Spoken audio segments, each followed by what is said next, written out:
but every child will benefit from the lessons they've learned as a result of participating in high school sports for the rest of their lives.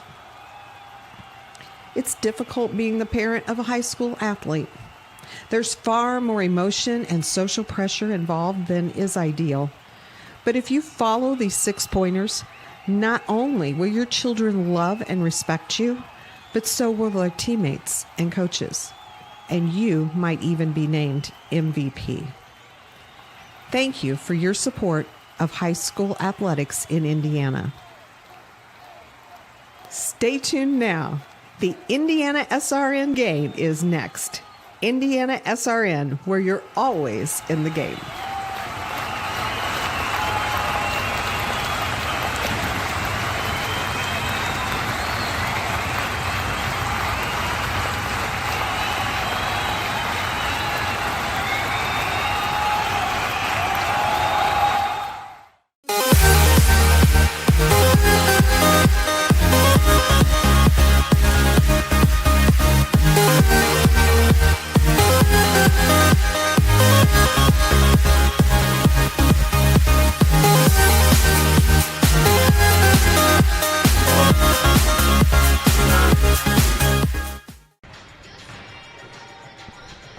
Well, good evening and welcome to IHSAA Basketball live from Warrior Coliseum. It's a doubleheader. Girls first up tonight against Bishop Chatard Trojans, and the second game will be the boys at somewhere around 8 o'clock. Thank you so much for joining us here on Indiana SRN. I'm Sean Kroll. Alongside me, Keith Myers. We'll get to him here in a second. The Trojans come in at 5-3, 1-0 in the conference. Head coach is Katie Fisher. The Warriors are 3-3. This is their first conference game of the year, coached by Dan Neitz in his first season. Covenant Christian last played on December 3rd, where they lost to Ritter 56-50, where Chatard is coming off a victory on Wednesday night over Beech Grove 87-21. And Keith, it's been an interesting year. A lot of games being played, not being played because of the pandemic, and it's hard to get a rhythm, and it's going to be interesting to see how the girls are handling it after not having played for quite a while. Yeah, you as a coach, and I've never had to deal with a pandemic before. I've had to deal with flu, but that's over in about 3 or 4 days. It's been 6-7 months. Yeah. So as a coach, you don't know what practice is going to be like. You don't know who's going to play. Your JV team is now more important than ever because a lot of what coaches are doing is canceling JV seasons and putting those kids on reserve and say, you got to be ready to play varsity basketball because you still have the limitation of quarters per week. Kevin Christian's doing that tonight. They have to play 2 JV players tonight to start, and I don't know if they're going to see the whole entire action, but apparently they have gone through all of that. You look at Cathedral last night. The last time they played was in November, and they played Guerin last night. So interesting concept tonight, and we'll see how things turn out. It is going to be very interesting, Keith, and I love these doubleheaders where the girls play before the boys do. It's a great chance in a normal setting for the fans to see both squads play, because normally they play on different nights, but and here on Indiana SRN, we have the ability to broadcast both those games.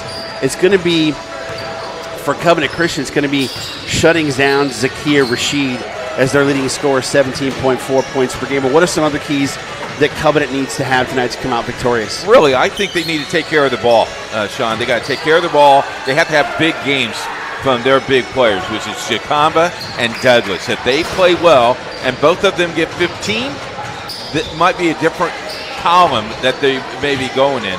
Then they have to have no second chances for Chatard in the paint.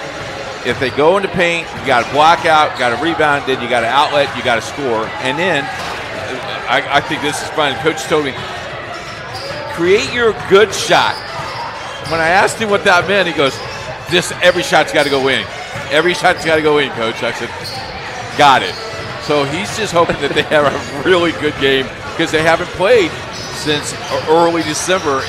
It's late December. And that's going to be tough to get good shots because kids are wanting just to get shots up in a game atmosphere. So it's going to be tough to kind of rein them in and say, it's not about a shot, it's about the best shot. Well, here's the other thing. You only have, for Covenant Christian, they only have 7 games left of the season.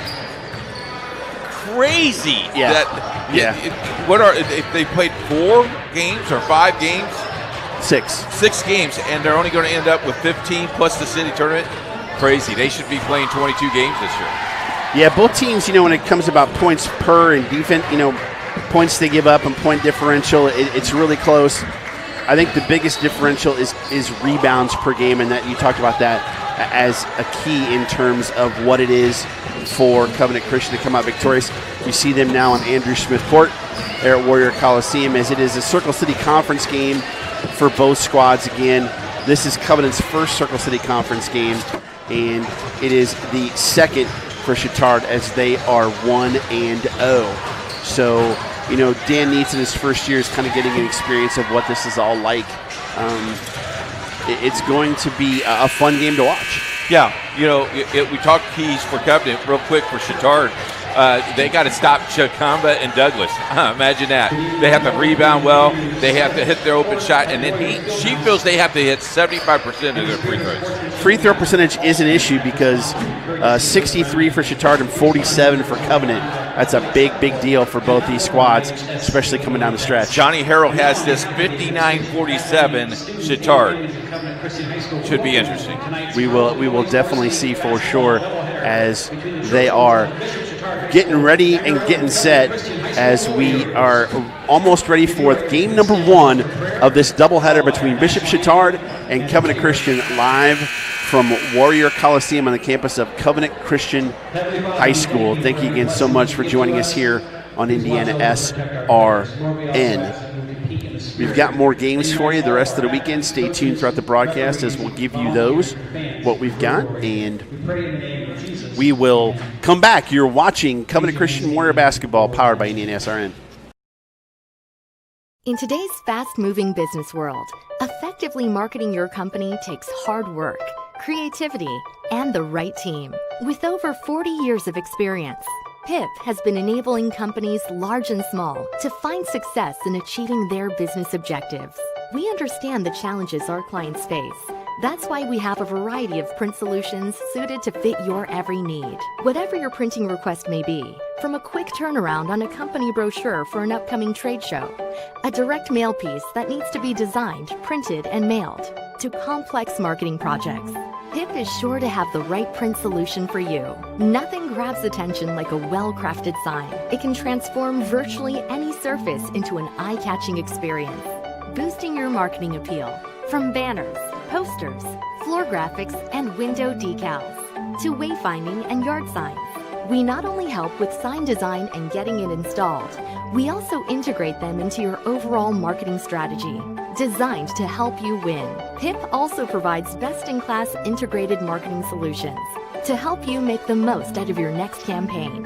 Our approach to marketing ensures that your strategy is seamlessly executed across all media, online and offline, so your business always looks its best. At PIP, we understand it takes a team to achieve business growth, and that's why we're here to help. Get to know PIP and let us make your world a better place.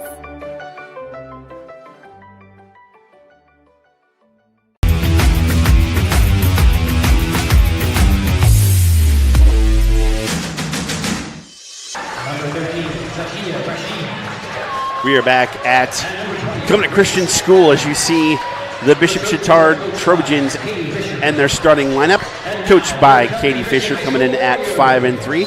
We'll just head on over and do the starting lineups with Covenant Christian. Starting for them as a 5'6" sophomore, number 4, McKenna Tully, a 5'6" sophomore guard, number 14, Mia Gamble, a 5'9" junior forward, number 23, Samara Douglas, a 5'7" wing, she's a junior, 25, Patty Chikamba, and a 5'6" sophomore, number 11, Ella Longoria for Chatard, number 3, Caroline Bell, number 4, Moira McGinley, number 10, Carly DeCastro, 13, Zakia Rashid, and 20, Grace Adams. there are your lineups for tonight's squad. You know, you look at this as a Circle City Conference ball game. Again, Roncalli leading the conference. Chatard is right behind him, and Heritage Christian at 1 and 2. Heritage Christian plays Cathedral tomorrow on the networks at 2:30 start. So you got all kinds of playoff games. Football, you got an early basketball game. Check that out, and then we got 2 good late night games tomorrow night on the network as well. Some good ones. We've got Pendleton Heights, Guerin Catholic, and we've got Crispus Attucks and North Central. Yeah, I wonder who has that game. I don't know. Somebody who's talking right now, maybe? All right, we get ready to jump as we've got Samira Douglas up against Grace Adams, and the tip is won by Covenant Christian. Let's see how these sophomores handle the pressure of a conference game here, Keith, as they work it around the outside. And that is Patty Chikamba. Gets it down low to Douglas. Little drop step. Can she get it to go? She does for the first bucket. And quickly they get that down to Douglas. And that's a key you talked about, Keith. Yeah, and Douglas can hit that shot. She can hit the outside shot, too. DeCastro fell on the floor. Ball on the floor, diving for it, and Covenant comes up with it. Great job there. It's Douglas looking to go coast to coast. Chikamba, no dice there. Nice job there by Longoria, not going over the back. They're finding Rashid. That's what they want to do. She misses her first shot, and Douglas with the big board. One shot and done. That's huge for Covenant early, Keith. And, Douglas is not a guard, but she handles the ball pretty well, doesn't she? It's like a point forward. Open up. There you go. Oh, give and go between Chikamba. Douglas forces it. Doesn't go in, but the rebound comes down to McKenna Tully. Excuse me, that was Longoria. And you can tell Longoria is not used to playing varsity basketball because she wants the ball out of her hands. Got a travel violation. Travel on Samira Douglas. Well, for those girls, for Longoria and Tully, what you're wanting from them is excellent defense and just be there on the offensive end. As Rashid, she's going to look to take shots early and often, Keith, but they're keying on her so far. Little jumper right there. Quickly goes down from Bell, and we are tied at 2. Little half-court pressure. Chikamba comes through. Ball gets knocked away. Yeah, you got to give up that basketball early. Long outlet pass, trying to find Rashid again. All found the baseline as it came off of her, and she kept dribbling the basketball, took the baseline up. Gamble was there, and Chatard with the lead. Oh, Chikamba with a quick shot. Coach probably does not like that. As quickly they come out, they're going to get a foul as McGinley was trying to take it to the hole. Number 25, Patty Chikamba, that's her first foul. Chikamba with her first. Moira McKinley with the line for Bishop Chatard, 22. McGinley's first goes in, as it's a 5-2 lead now for the Trojans. First substitution of the game. It is Natalie Sexauer. She's a 5'5" sophomore. Again, Dan Neitz in his first year at Covenant Christian. The second one goes down from McGinley. He came from Beech Grove, I believe. Keith, did he not? Was at Beech Grove. Was at Carmel for 2 years as the varsity assistant, and then was at Beech Grove for a year. Douglas just took it strong to the bucket. She scores again. She's got all 4 for Covenant. And that was one of the keys that he needed her to have a big game. Yeah.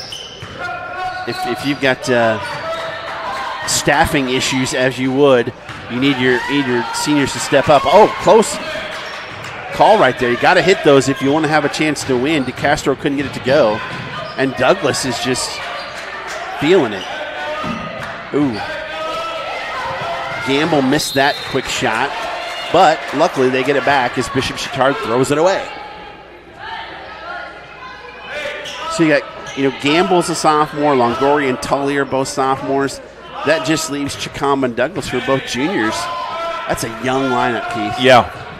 And with the schedule you play, Yeah. Yeah, it's pretty tough. Both these teams play super tough schedules. As Chicama got a block, she got a back off her foot, and Rashid going to go all the way and score. She's got 4 here early, and they're doubled up, 8-4. When you look at the bench, they've got 3 people on the bench. They've got 2 there in the end that have their shooting shirts on, but we don't know if they're going to get any playing time. 3 ball for Rashid. Ball, oh, they fought for it, but Longoria could not come up with it.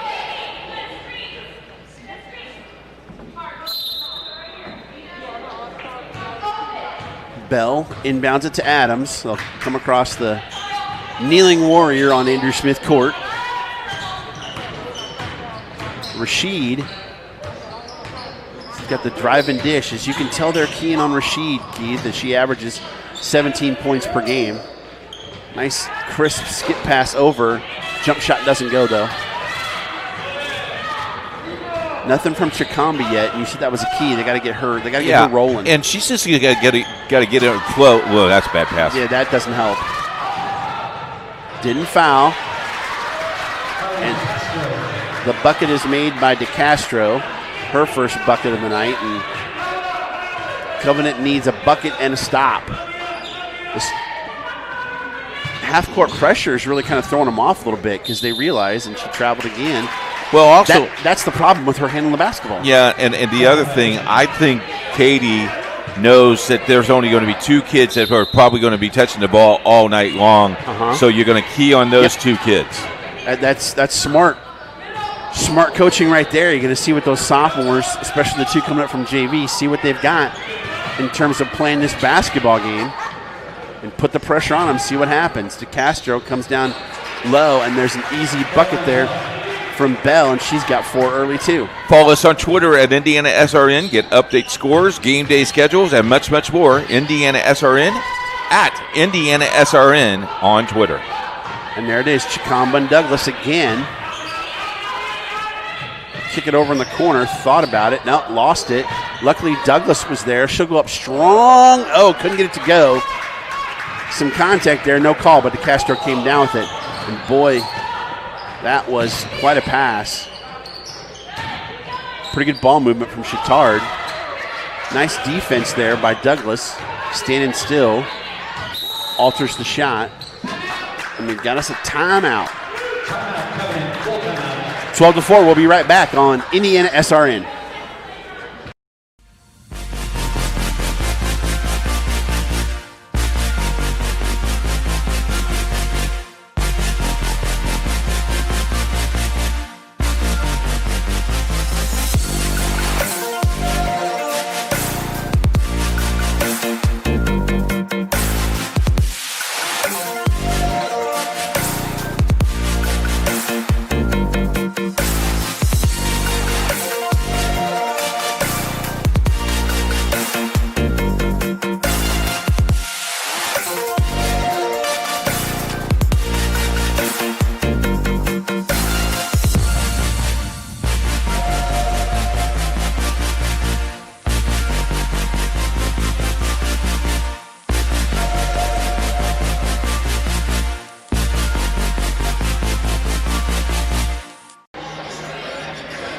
Back at Andrew Smith Court at Warrior Coliseum. It is Chatard 12, Covenant Christian 4. And Keith, we were discussing during the break, the coaching job by Katie Fisher, realizing that Chicombe and Douglas are going to have the ball in their hands most of the time. You're going to key on them and make those other kids step up and try and beat you. And so far, they haven't done it.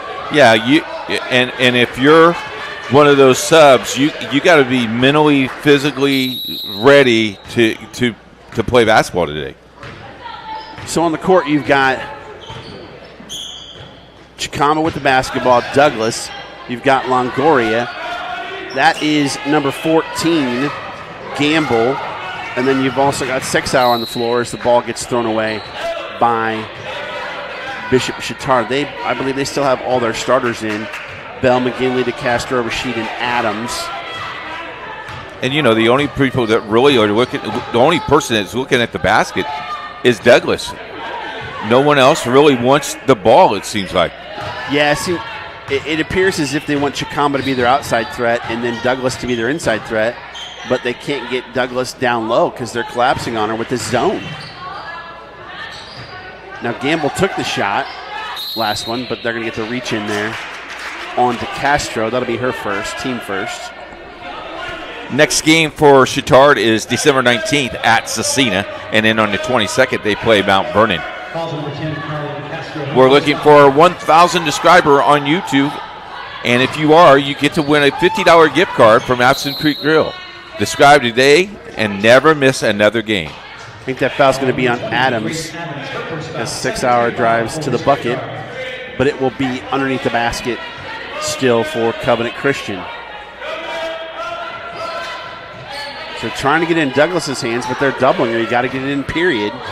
And they overthrew Gamble. This should be an easy bucket, up and under for McGinley, and she has 4 as well. 10-point lead for the Trojans. And now you're in trouble. You really are. As the 3 was missed there by Chicamba, and they're going to get a push off on the rebound. You'll see that just overthrows Gamble here. Well, she anticipated the throw. You know, she didn't go to the basket. She knew that ball was over the head already, and nice hat. I love how McGinley uses the right hand on the left side of the bucket there for the layup. Yeah. As Rashid's being guarded closely. Skip pass over. Bell. Oh, they're going to get an offensive foul. Is that on McGinley? A little moving pick. Little down the pace a little bit. Yep. Yeah, Covenant needs a bucket in the worst way, and she traveled. Oh my. No pressure.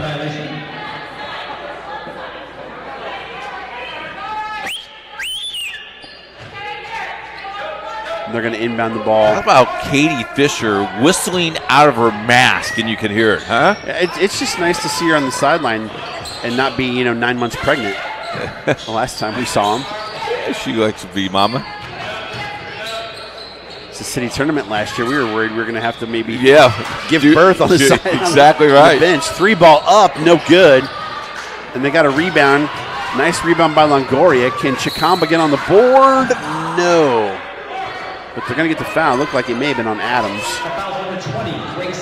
That's her first foul. That is her first foul. And, to finish that thought with Katie, she started at Manual High School, was the athletic director, came to Chatard, and she really has changed the philosophy of culture, girls basketball. Yeah. And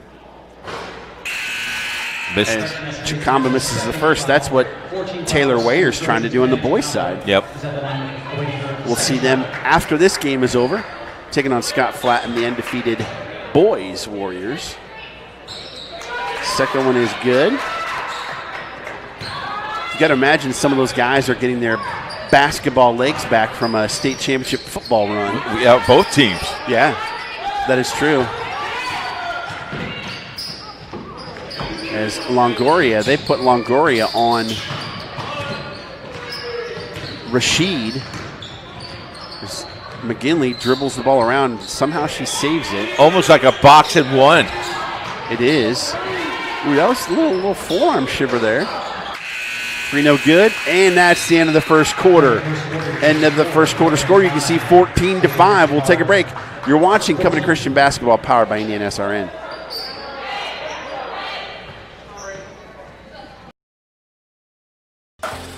You got a broken door, trapped car, you can't buy time. We take it very seriously and take pride in being responsive. We have all of Central Indiana covered, from Martinsville, Avon, up to Anderson, to Cicero. There's always somebody in your area. It's important that we're able to get there, same day, because people's time is valuable. On our trucks, we carry just about everything we need to fix a garage door right then and there. Sunshine, rain, or snow, we're good to go. Precision Door Service, a name you can trust. Becoming a licensed sports official is a great way to make a positive difference in the community and support the over 160,000 Indiana student athletes that participate across 21 IHSAA sports. Sports officiating allows you to stay connected to the game, become a role model for our young student athletes, earn extra money, and support the patrons and communities of our IHSAA member schools. To learn more about becoming a licensed IHSAA official, log on to ihsaa.org/officials today. We're back at Warrior Coliseum where the Bishop Chatard Trojans lead your Covenant Christian Warriors 14-5 at the end of one. And it is an interesting game so far as there are pandemic issues that are affecting everybody, Keith. But when it affects your roster and you've got to figure out the shuffle of players and they haven't played at the varsity level yet, that can be tough. It is very, very tough. All right, quick shot there by McGinley. Douglas comes down with it. And quickly, they just trap her double team. Chikamba, though, was down there, and then it just got stolen away. Got to be much stronger with the basketball that time. That's Knight for Chatard with the steal. She's the first substitution. Rashid looking for a three ball, no dice. And now Douglas will bring it out. They still got the same five on the floor. Nice up and under by Douglas, but couldn't convert. You've got Gamble, Longoria, Chikamba, Sexauer. What an up and under by McGinley. My goodness. As that's her 6 point, she'll go to the line. You look at the normal starters for Covenant Christian. Bonnie Lou Ludlow, 14 points a game. Samara Douglas is on the floor.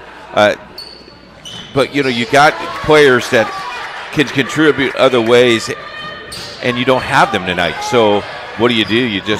But you want to play because you got to play. Right. There's a continuity aspect that's to it. So there's a three ball in the corner. We're not sure what she called it. Travel. There's a continuity that comes with playing with people for an extended period of time. And when that gets broken, you're having to get used to, okay, where this person isn't here, they're normally at this position when we run this set. Maybe, the girl that's playing is just a foot over. It makes a difference. Yep. In the corner, three ball up, no good from Nickerson. She's in the game as well for Chatard. She'll come over again. Lefty. Didn't get it to go, but Covenant's got to get some rebounds. Well, these are the second chance points that he didn't want to give up. Oh, and she got she didn't. They're going to call 3 seconds. They are going to call 3 seconds as Tully was there and let Chatard get position under the bucket, what it looked like for an easy layup, but you can't park it in there. When I officiated, I didn't call 3 seconds much because I don't know how to count to three. Coaches would get mad at me, but, let's play underneath. That doesn't surprise me. Oh, anticipation on the pass there. Outlet. By Caskey. She's up, and she can't get it to go down. Rebound tipped around. That's going to go to, they gave it to Chatard, as you can see. Scott Platt. Under their own basket. Rashid's still there. McGinley, nice dish. Good look to Caskey for her first bucket. McGinley is a senior, 12.3 points per game. She's their second leading scorer. The parental coaches, and they're going to call another travel. That is a ton of travels tonight on Covenant Christian.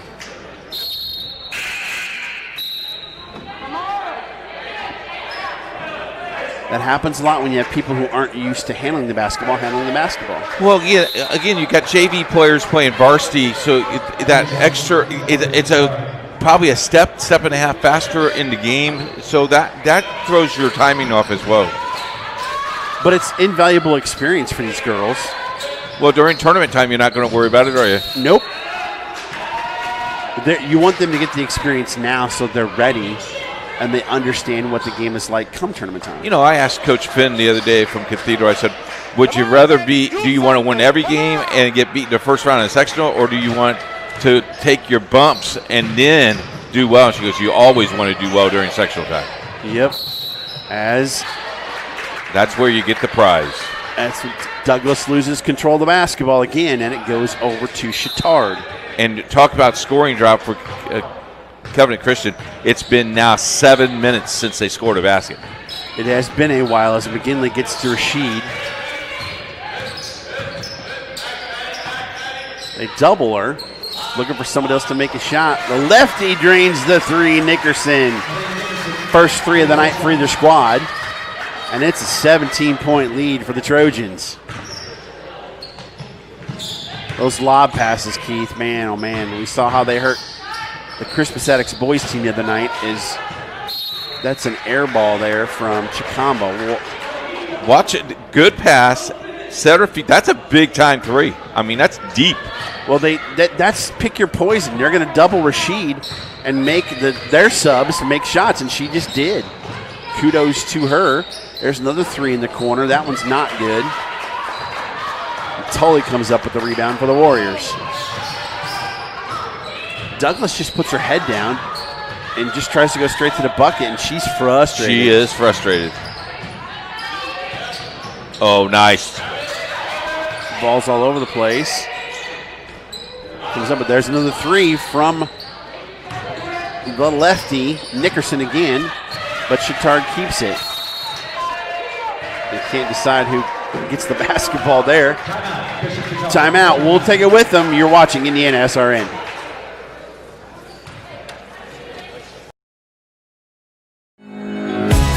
More fixing, more finding, more being original. Unique like this, trendy like that. More designing this, arranging that. More saving, and then more making it happen. More of your space looking like this, and more of you feeling like that. More excitement, more savings, more furniture, more rugs, more flooring. More affordable luxury from RG Decor. Can't get to a computer? Then we've got you covered.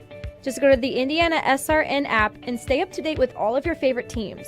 You can watch live coverage or relive the experience with our on-demand service.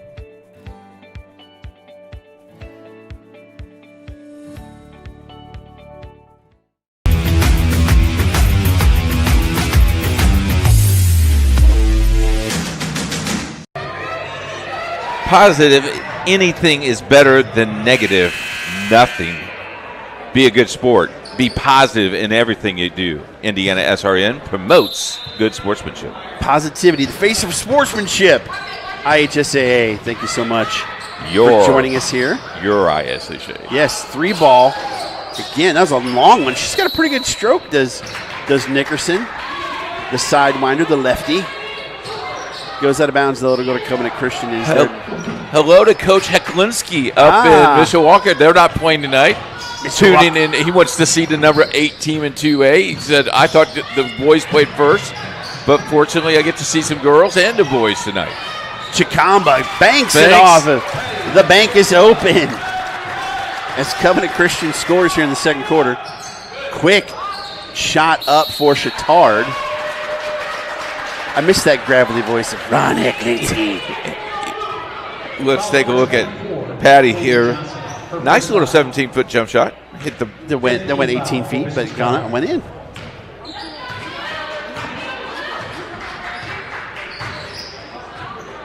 Foul on the play, so that'll go to Covenant. 3-ball up by Gamble, no good, and down with it is Chatard. McGinley, she's a good player. Knocks down a 3, and she's leading all scorers tonight. She has got, according to me, she's got 10 so far here in the first half. You're correct. 3 in the corner from Tully. Nope. One shot only by the Warriors. It is amazing, and Coach Heklinski can tell you this. Man, if you don't rebound, you're not going to have a good shot of winning. No. Unless you shoot unbelievably lights out, you've got to rebound the basketball. Is that what one of his goals is? All of our baskets got to go in. Chikamba with the long 3 doesn't go down. Again, one shot and out. Yeah, because if you're usually shooting 40% and you shoot 40% in this game, I don't think you're going to win this game the way they're shooting. No, you probably will not. As that ball's on the floor. timeout, Covenant Christian, 30 seconds. You can see the 3 ball here by McGinley. Gave her some space. Yep. She's a good player. I mean, we saw the key to rebounding on Wednesday night, I believe, with Attucks versus Lawrence Central, where Lawrence Central had a guard that was aggressive and was just killing Attucks on the boards. Yeah. And they got a ton of second chance buckets, and it cost Attucks at the end. How about that game? Oh, that was a doozy. Last second three-pointer. It was fun doing that game, and we had lots of people watching that game, and a lot of people retweeted. And the young man that hit the threes at the buzzer took our feed, and I think the last time I looked at it, there's over 3,500 people who have watched him hit that shot. Well, if this tells you anything, folks, about the state of high school basketball in Indiana, I'm from Illinois. I'm a huge Fighting Illini basketball fan. They were playing at the same time. I watched that XLC instead. Do you know that Indiana SRN streams more than 300 games a year and reaches millions? If you'd like to help us put a kid on first by advertising on Indiana SRN, contact us at coach@indianasrn.org. There's a good look at Patty. Whenever you say millions, I always think of Dr. Evil from Millions. I want you to put your pinky up to your... No, No? not today. All right, Douglas. Now this zone, this 2-3 zone is really kind of befuddled Covenant as they really get pressure at the top of the zone. Go to the basket. Go to the basketball. A lot of standing. I thought that was tipped, but I guess not. Try to get it to Gamble and threw it away. Under 2 minutes to go in the first half. Stay tuned for the halftime show. Quick jumper by Nickerson, hit every part of the rim, but did not go down. Jump shot there from number 24 does not go down. She's a JV player too, I think. I don't have her. That was an interesting shot, up and under. McGinley with the board. And they're going to call a jump ball, which will go to Covenant Christian. At the end of run, Richmond leads Indianapolis Tech girls 17-0. That game? In that game, yes. Is where? Where can you see that game? That game is on Indiana SRN. Yes, we got 2 double headers tonight. Yep.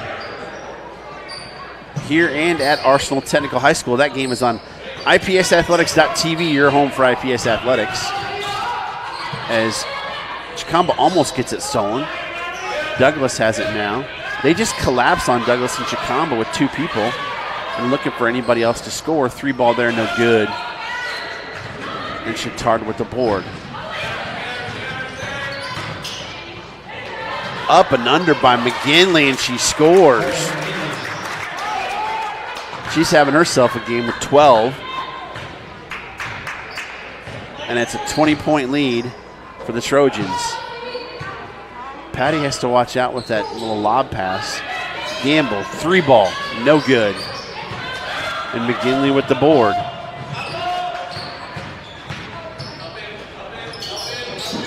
In the corners, Bell. Working around the perimeter. Nickerson again, 3 ball. A little short. Bell came with it, lost it again. It's all over the place. They're mopping the floor. 24 is Jennings. And she has 2 points on the night. And Jennings. She did score? Yes. Oh, I must have gave that to someone else. We'll check that. Unofficial. Under 20 seconds. Chart's probably going to hold for 1. Travel. Man, so many travels called in girls basketball. It's hard. She set her feet, then she jumped, and then she goes right back to the back of the line. I would think that's travel. In the boys' game, you probably wouldn't call that because it's too quick. In the boys' game, the travels are more of a catching the basketball and taking off before the ball hits the floor. Yeah. That's where most of those are. There's a ton of contact. Goes on underneath the board. Chicamba can't score. At the end of the first half, Chatard leads 27-7 as both squads will head into their respective locker rooms for halftime adjustments. And Keith, boy, Covenant's got their work cut out for them. They really do. They really do. You know, you look and young lady right there, Bonnie Lou right there, and boots, not even in tennis shoes tonight. That tells you that she's not going to be playing tonight. So, you go in the locker room and you're down by 20. I don't know what you tell your team down by 20 because I think you threw the best you had at them right now. And now you just wait patiently and you stick with it. Keep teaching. It's all you can do, really, as a coach, as Dan Neitz, is just keep teaching and let these girls get their experience, take their lumps, and sometimes that's what you have to do as a young basketball squad to grow. As you see the boys taking the floor there to get some shots up for game number 2, which will come on 20 minutes after this one. So stick with us so you can watch both games tonight here on Indiana SRN. Did you miss the game everyone's talking about? Subscribe to our YouTube channel and never miss a game again with pre-game notifications. Indiana SRN, where you're always in the game. Halftime score 27-7. You're watching Indiana SRN, where you're always in the game.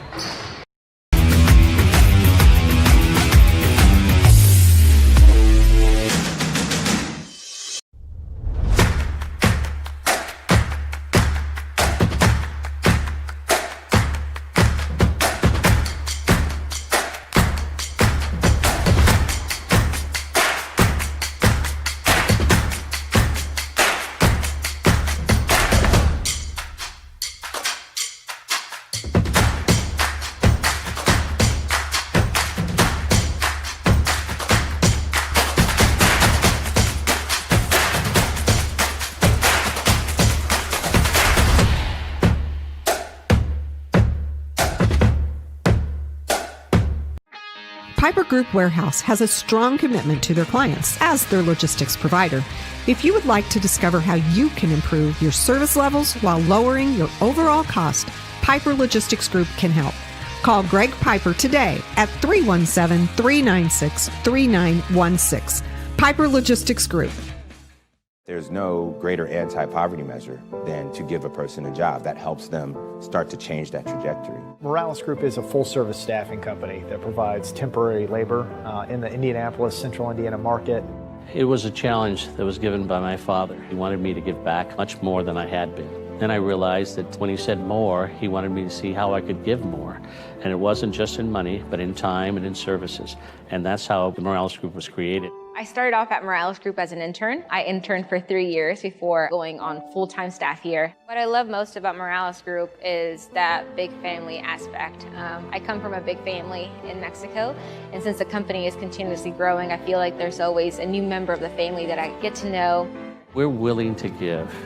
We're willing to serve others, and we're not expecting something in return. Come talk to us. We would love to work with you.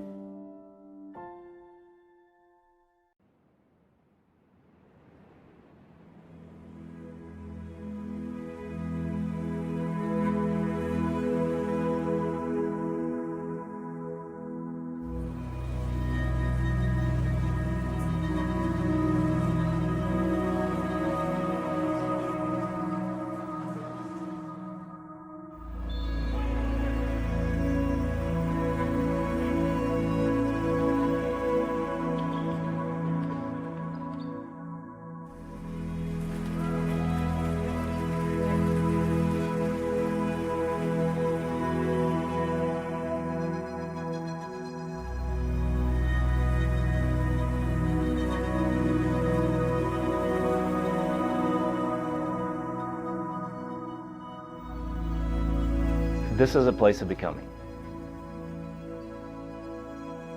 I grew up spiritually here. This place is a gem of Christian community, not just for churches and not just for schools, but for Christians coming together and dialoguing and truly learning and truly engaging culture. This idea of the relationship with a student and the relationship with God, it's the most important thing in what we do in every single subject that we teach. We want Covenant to be a place where they are challenged in their faith here in a safe environment where questions are welcome, but we ultimately have faith in the gospel. The motto of Covenant is that all teachers are Bible teachers, that all the teachers are mentors and spiritual leaders. And we've always hired teachers that care immensely about their students, and not just about their intellectual life, but about their spiritual life. The kind of education that Covenant is providing, both intellectual but also deeply spiritual, practical, the theology that changes the way that students live. The gospel is the message that changes everything. We're not just trying to master the truths, but to receive them that we would be changed. Do you want to have a thinking faith? Do you want to have a curious faith? How about a charitable faith? We need students who understand their faith, and not who just understand it intellectually, but who have a zeal, a personal zeal for Jesus.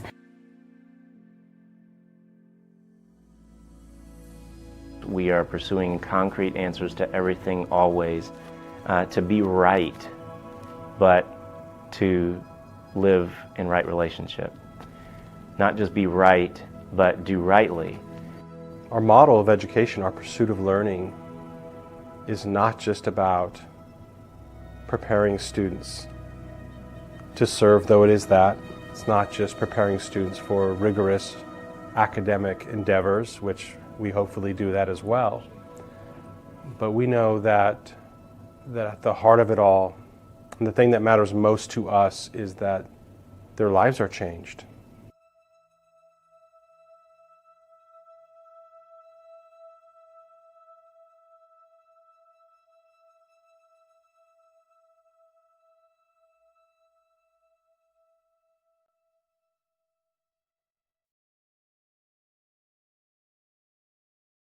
Your home and office make up a big part of your world. Sometimes trying to manage it all on your own can make you feel like you have the weight of the world on your shoulders. And when the weight of the world is on your shoulders, you need a strong back or two to come to your rescue and haul your stress away. You need the College Hunks. Whether it's time to clear some space for new memories, to reinvent the room around you, or to simply pack up and move into a fresh new beginning, you can count on the Hunks to bear your burden so you don't have to.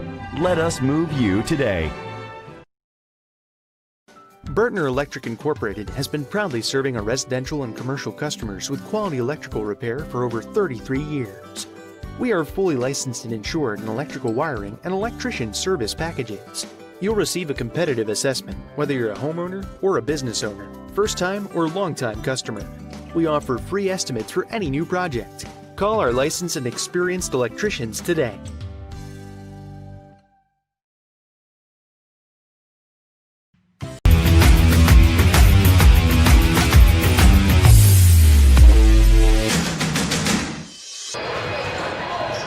We are back at Warrior Coliseum. Halftime score, Bishop Chatard 27, Covenant Christian 7, as the girls finish their halftime warm-ups on Andrew Smith Court. And Keith, it's been a tough one so far in this first half for Covenant Christian. You've been a coach. What do you tell your team at halftime of a game like this? Two things. Don't give up. Continue to do what we worked on during practice. And then you have to trust that coach is telling you the truth. And now it's very important, because I think I think you can still win this game, but I don't think the girls think they can win this game. But even if you come close and you play a really good second half, you'll feel good about yourself going into the next game, because you know that those other players will probably be eligible for the next game. So, numbers of practices, all those things tie into all this. And, you come down, and if you cancel this game, you wouldn't have played again for another week and a half. You can't go that way. So you just got to fit it into your schedule.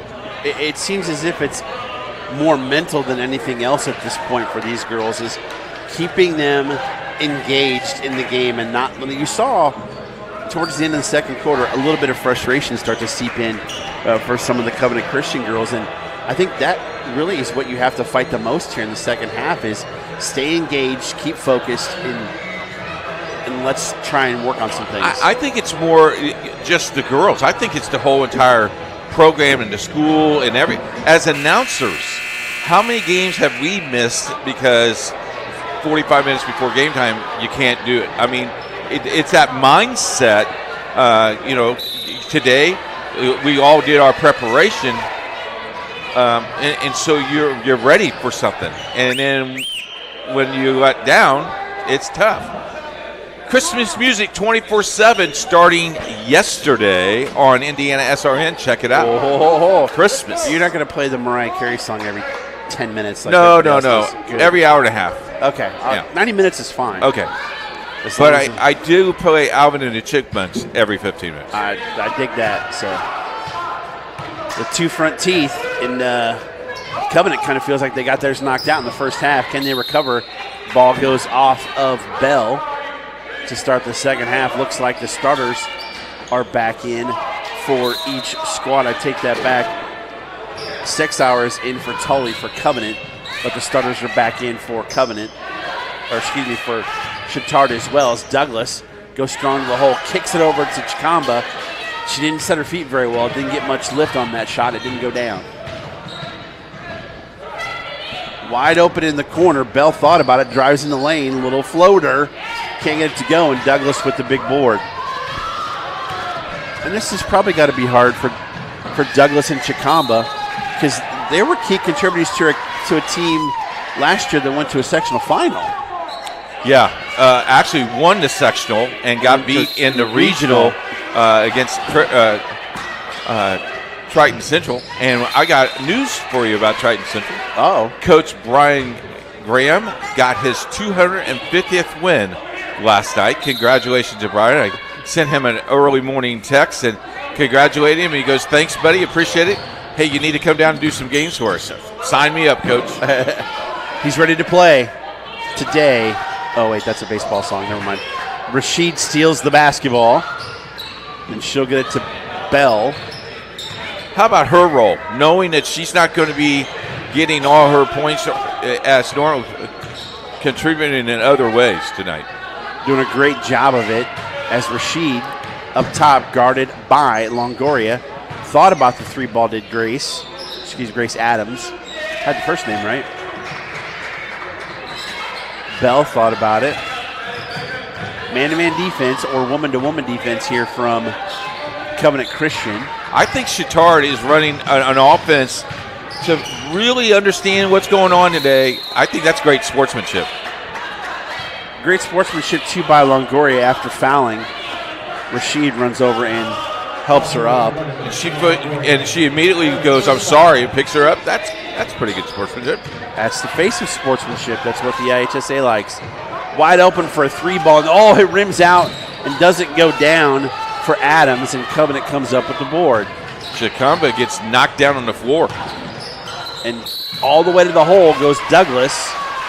She gets a foul, draws a foul, and she'll shoot two. Sounds like that's on Bell.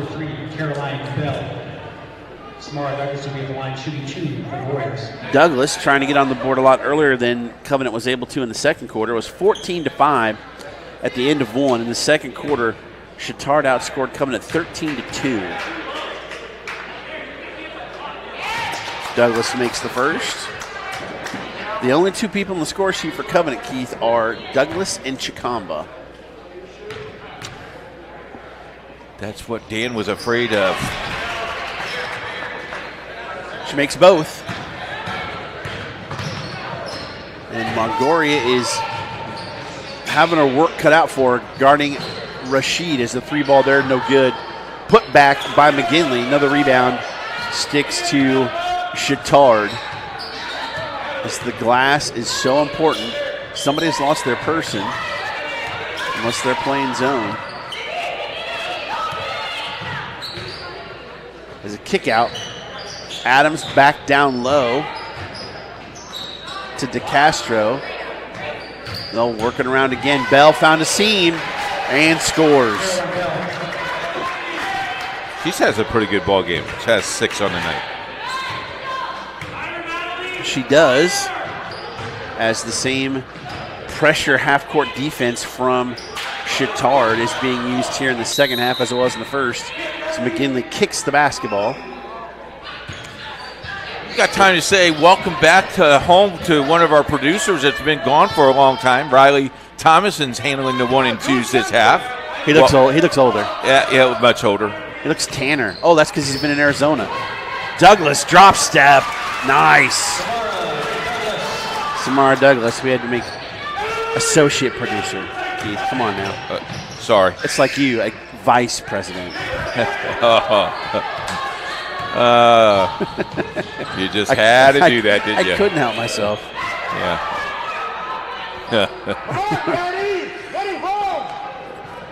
Adams is open again in the left corner. Hey, did Grandma miss the big great game? Subscribe today on our YouTube channel, and she'll never miss a game. Tell her how to do it. Hit that red button. Go to YouTube, Indiana SRN. Hit the red button, and it's right there. Bell open on the baseline. Nice little floater there from about 6 feet. Goes in. You know, one thing I'll give Coach Neitz credit for is he put Longoria on Rashid and gave her the toughest job defensively as that ball stolen by McGinley. And she only has 4 points. She only has 4 points. She's done a great job. As Rashid tries to go in there, needs a little help. As, you know, a sophomore who's used to just playing JV, like, oh, guess what? You get to guard their best player. She's done a fabulous job. And she is an all-state player. I mean, she could be on that all-star team. Rashid? Yeah. Oh, 100%. Rashid with free throws. She makes the first. But I like her attitude because she's not panicking. No. She's not worried about her stat sheet. Worrying about a victory for her team. I'm listening to a podcast about Kevin Garnett and talking about an intense dude. He was never a guy that had to score. He loved playing defense and winning. That was his 2 big keys, which one of the reasons why I always loved Kevin Garnett. Missed shot there by Longoria. McGinley has it. Down low to Rashid. Up and under. And they're going to call the travel.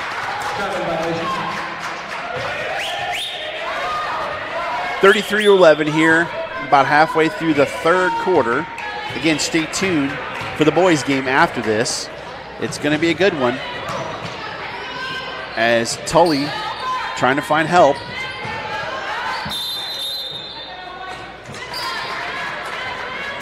Longoria was stuck in the corner. Dan Neitz did a great job of calling a timeout. 32nd, we'll keep it here.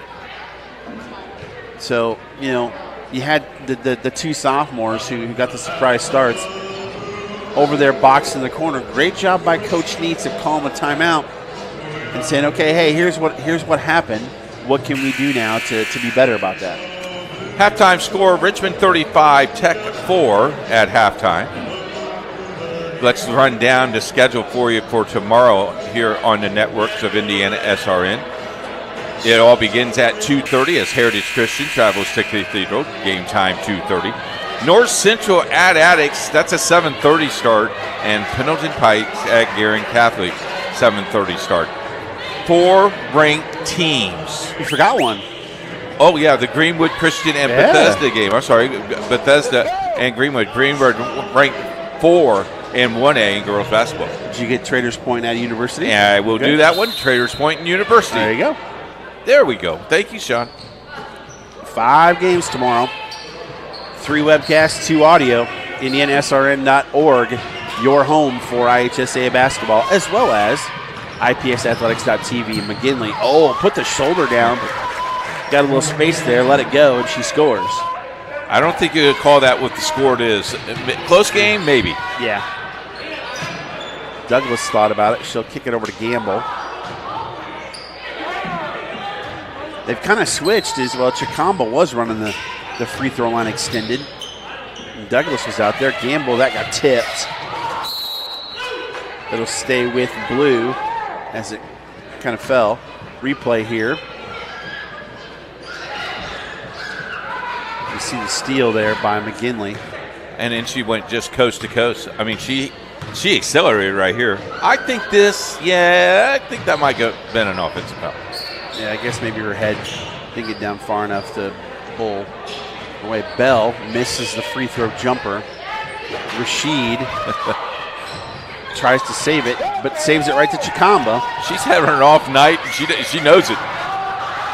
Oh, and for the bucket, Longoria, and you can see the teammates going crazy. That's probably her first varsity points. I think that's kind of exciting that your teammates get off the bench like that. That is pretty awesome. Ella Longoria, 5'6" sophomore. If that is your first varsity points, congratulations, young lady. Yep. As quickly, DeCastro responds. And you can watch it again on YouTube if you follow Indiana SRN and record it and save it for all of posterity. Over and over and over again. Here's where I scored on varsity. As they're getting way too many fast break points is McGinley. I thought I heard a whistle. I guess not. And Douglas couldn't convert on the layup attempt.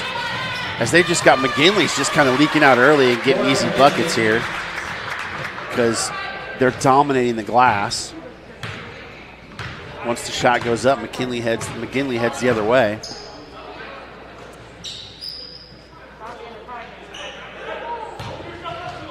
There's that trap again. Get closer. Douglas, little floater, can't get it to go. They'll get it across half court.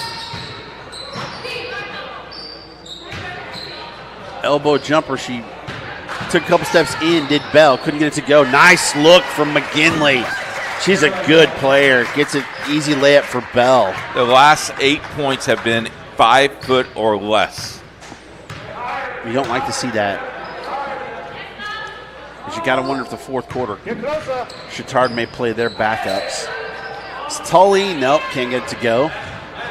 Got to be not so fast there on the shot. She's got substitutions at the table ready to come in as we're under 30 seconds here in the third. Bell gets it down low to Adams, back out to Bell. They'll hold it for one, it looks like.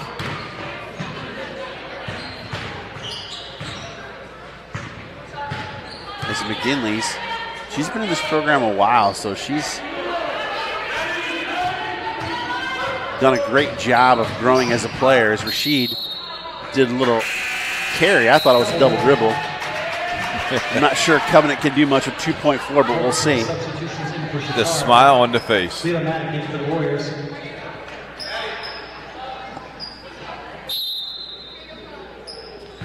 And here we go, 2.4 as Chikamba lets it go, and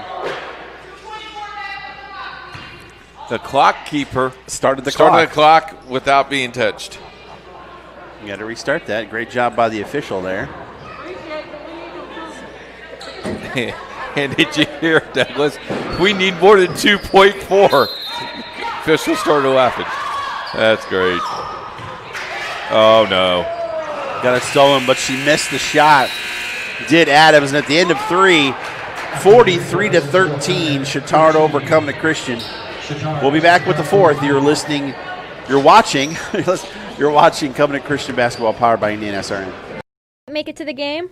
We've got your back. Just go to www.indianasrn.org and tune in to all of the live action, or go to our on-demand service and relive your favorite moments. Your home and office make up a big part of your world. Sometimes trying to manage it all on your own can make you feel like you have the weight of the world on your shoulders. And when the weight of the world is on your shoulders, you need a strong back or two to come to your rescue and haul your stress away. You need the College Hunks. Whether it's time to clear some space for new memories, to reinvent the room around you, or to simply pack up and move into a fresh new beginning, you can count on the Hunks to bear your burden so you don't have to. Let us move you today.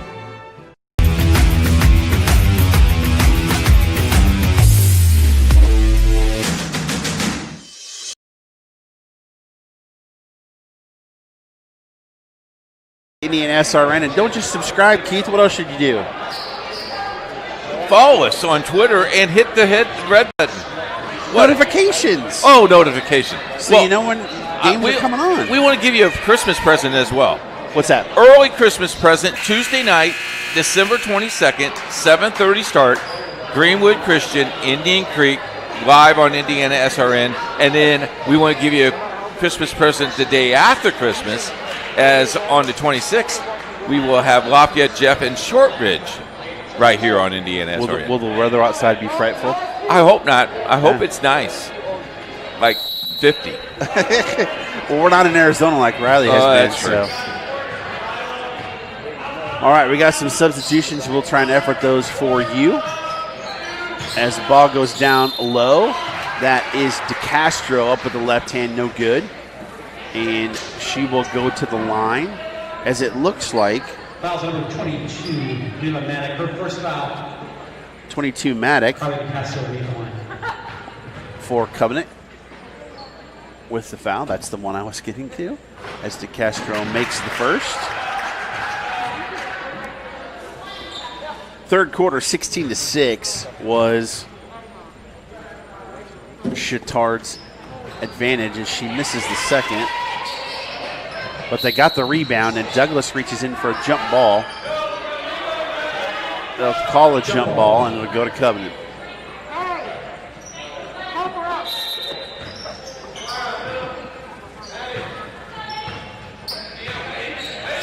Well, they're letting Gamble bring the ball down now. Chikamba for three. No good. That's a great job there by Longoria to save it. They're going to call a carry on Douglas. That's a tough call because your body is actually going that way. And I don't know if she carried the ball that way, but your body's going that way, and that may be the way it looked like for the official. In the corner now, it goes for Chatard to DeCastro. They get it, DeCastro, in the middle. Three ball. DeCastro gets the board, kicks it back out for another shot from Knight, but she passes it off, and Douglas steals it. Get a stop here. And now we'll see if they can score as Douglas in the lane scores. 44-15. Douglas has unofficially 10 points on the night. Sean. You got more than half, or you got 2/3 of your team scoring. Unless you're scoring 40, it's probably not a good thing. Nice look in the middle there, but stolen. It got out of bounds to Covenant Christian. Nice job again by Samara Douglas helping her up. You can see, we'll take a look at Douglas's last bucket here. I like how she goes one-on-one here and then just turns, fade away. She gets some space and just put it up. On the baseline, nice little drop step there off the glass, can't get it to go. Almost a rebound for Maddock. Quickly down the floor as it gets to Nickerson. She's the lefty that hit the threes, or shot the threes in the first half. Oh, Knight couldn't quite pull the trigger, but they'll find DeCastro cutting to the bucket. With this win. There's the second one from Nickerson. He's got 2 threes on the night. With this win, they'll go to 2-0 in the conference and will lead the conference. More importantly, this is a City Alliance game as well. For seeding purposes, they'll keep that #1 spot open. They'll be 6-3. Chikamba goes down up and under. Nice job by Chikamba. And she might have hurt her ankle. Oh, no. Don't need that.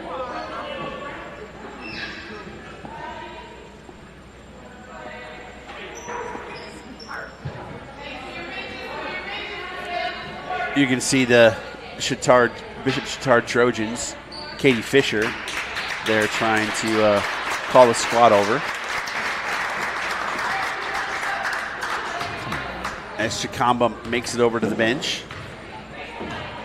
Trainer right there. They do a great job as Chatard will have the basketball. We'll try and get you who came in to replace Patty.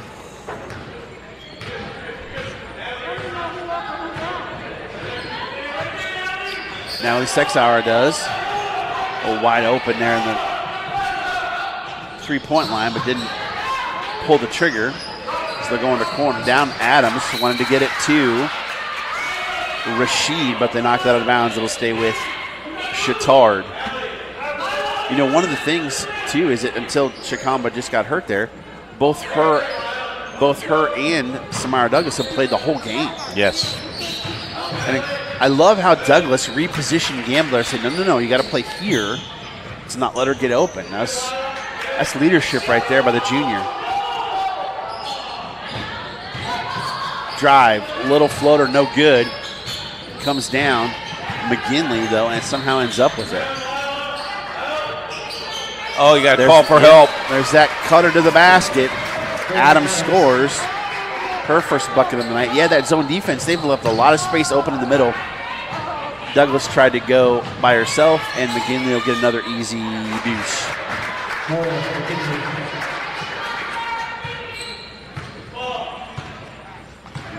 Now, I'm surprised they're still playing this trap, Keith. I really am. Yeah, I am too. As Douglas tried to kick it. 3-ball, no good from Maddock. You see the bench get all excited because they're going to call a foul on Douglas there.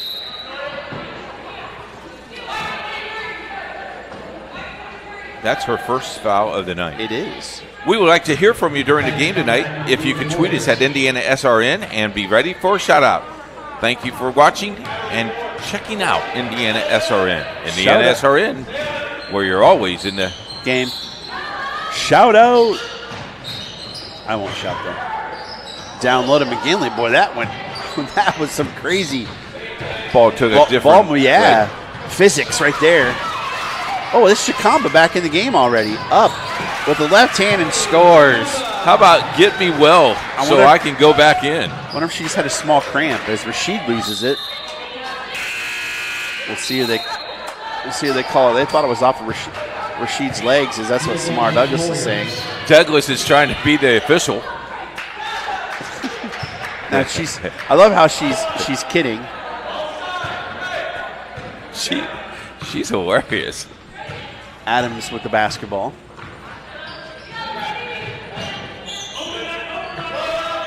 Yeah, the cutters hurt that zone defense by Covenant, but Rashid really hasn't done a ton tonight, Keith. Right. Give Longoria credit as it got knocked out of bounds. I thought Douglas may have tipped it, but then it went off a Chatard player as the bench is going to be clearing here. The troops are coming in for Chatard as it is 51-19 here with 3 minutes to go in the fourth. Longoria. Gamble. Oh, boy, that was so close to going down.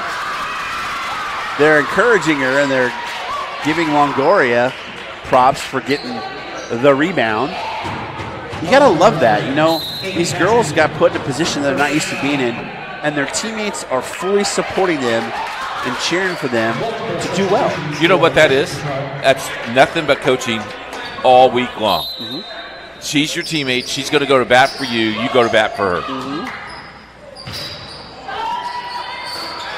She's got your back. You have to have hers. Yep. It's a nice job by Chikamba. Tried to get an outlet pass down, and Chikamba ran it down. I don't think her ankle's hurt her, Sean. I wonder maybe if it's a minor cramp. Oh, blocked by Bell as Longoria tried to get up a three. I'd like to see Gamble's been close. I'd love to see Gamble get one. Well, she was open, but they get into Douglas, and she can't score. Douglas again up and under, and a chance for a three-point play. Douglas' basket is good. Foul number 12. You know, I think the biggest thing, Keith, here is that, you know, Douglas understands the situation.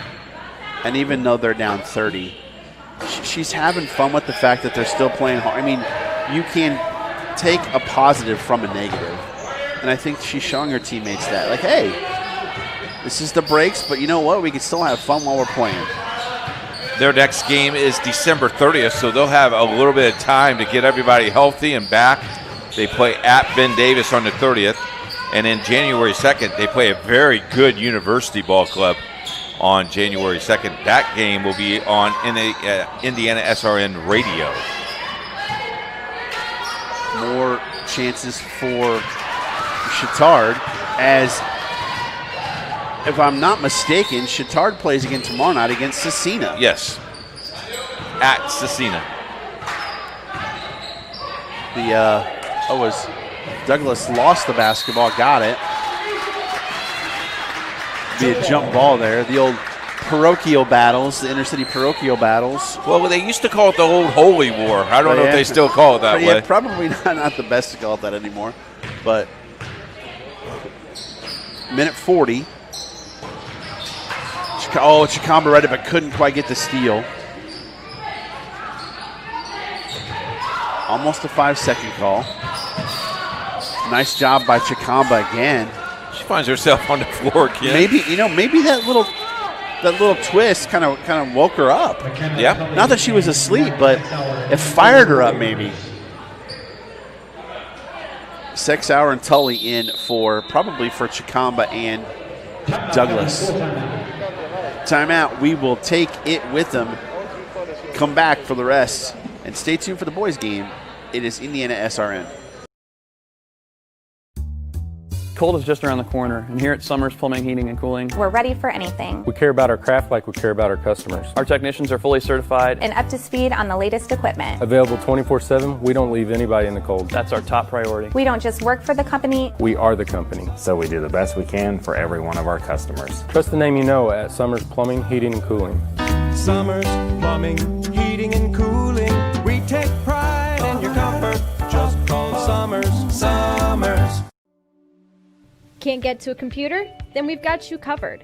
Just go to the Indiana SRN app and stay up to date with all of your favorite teams. You can watch live coverage or relive the experience with our on-demand service.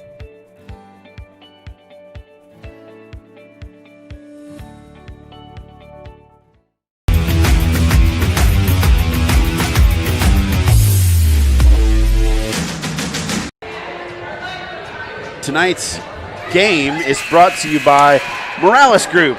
They're made up of talented and diverse individuals who are committed to you. They focus on building better futures one story at a time by giving people jobs. Call the Morales Group at 317-641-4015. Thank you so much to the Morales Group. Been with us all time. Yes, they're fantastic. As Chatard has the ball, minute 20 to go. Up 51-21. Stick with us because we got the boys game coming up after this. You know, you look at our sponsors, Morales and Bertner and all of them, they've been with us for such a long time, and we need more of those sponsors. If you'd like to be a sponsor, let us know. You can contact us through our website at indianasrn.org.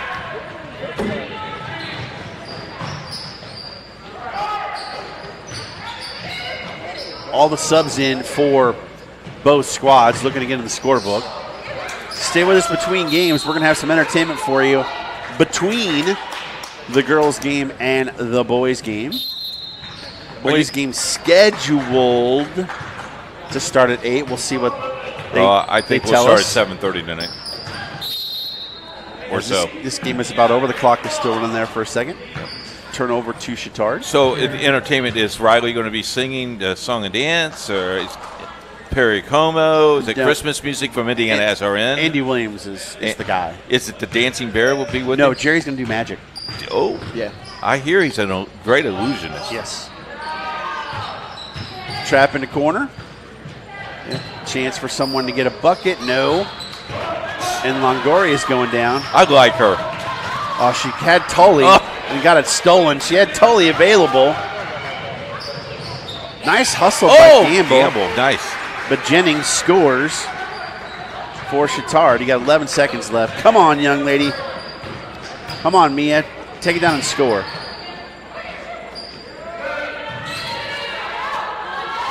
Shoot it. Oh, blocked at the buzzer. Nice job there, but your final score here from Warrior Coliseum, Andrew Smith Court. Bishop Chatard 53, Covenant Christian 21, as 4 points in that fourth quarter. Or excuse me, 8 points if I can count. I was thinking I was Keith there for a second. 21 for Covenant Christian. Tough road for the Warriors with the limited roster they had there, Keith, is, Chatard, it's one of those tough situations, too, if you're Katie Fisher, because you want your kids to play a full game, even though you're playing against a depleted team. You don't want to look like you're running up the score, but you got to keep running the things that you want to run. Let's look at the Circle City Conference standings as it reads tonight. Chatard is now 2-0. Roncalli 1-0. Heritage Christian 1-2. Babeuf has not played a conference game. Covenant Christian is 0-1, and Guerin 0-1. That wraps it up for us, Sean. All right. There you go. Your final score here from Covenant Christian. Stay with us for the boys' game a little bit. But the girls' game, Chatard 53, Covenant Christian 21. You're watching Covenant Christian basketball powered by Indiana SRN.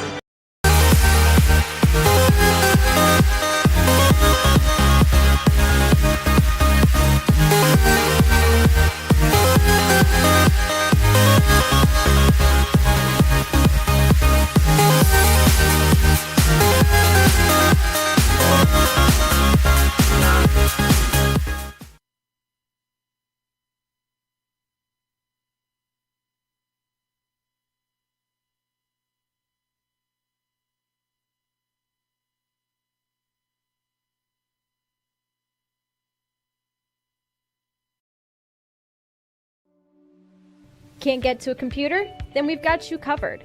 Just go to the Indiana SRN app and stay up to date with all of your favorite teams.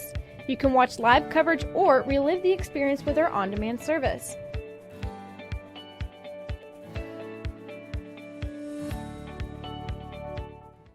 Hi, I'm Matt Wolford, president of the IHSAA Foundation, and we need your help.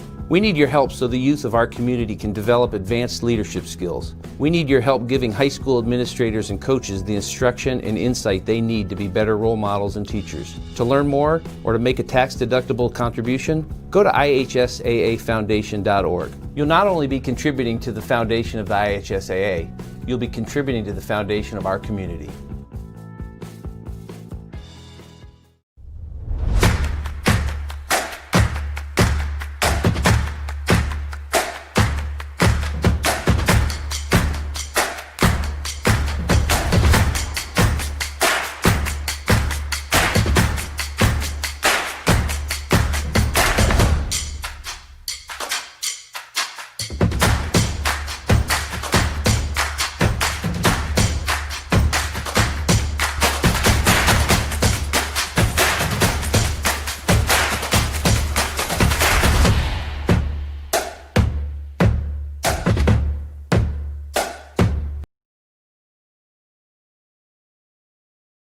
Whether or not you've ever stepped into a church before, you've probably seen one of these, a Bible.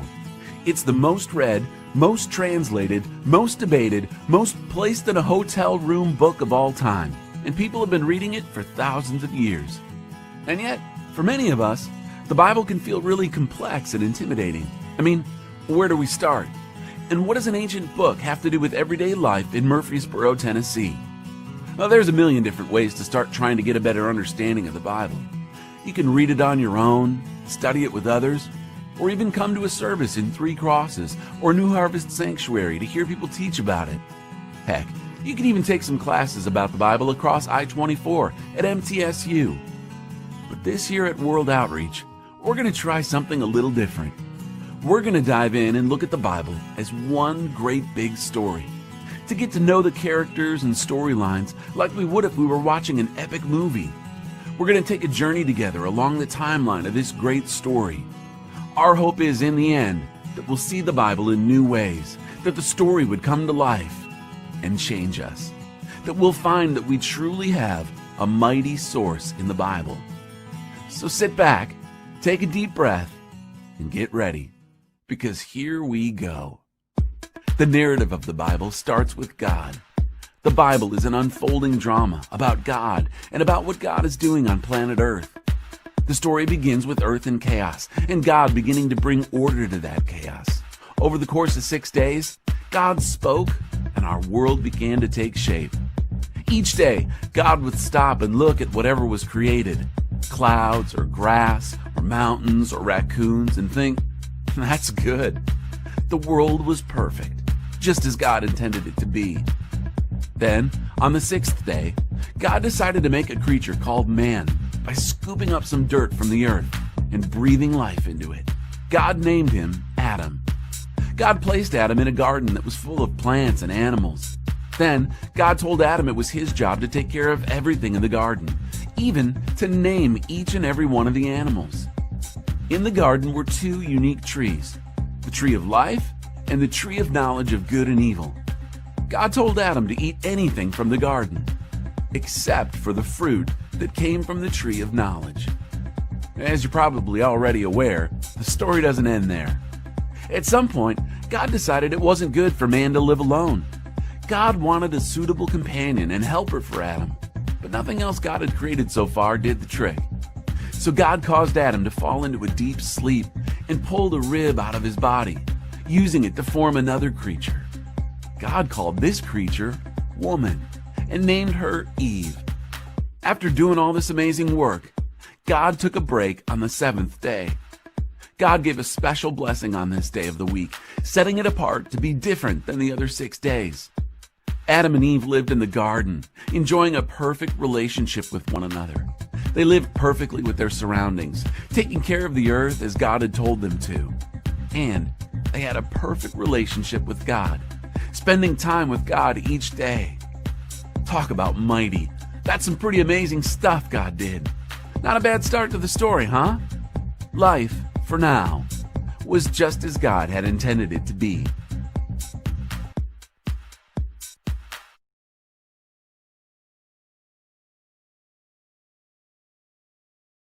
Becoming a licensed sports official is a great way to make a positive difference in the community and support the over 160,000 Indiana student athletes that participate across 21 IHSAA sports. Sports officiating allows you to stay connected to the game, become a role model for our young student athletes, earn extra money, and support the patrons and communities of our IHSAA member schools. To learn more about becoming a licensed IHSAA official, log on to ihsaa.org/officials today.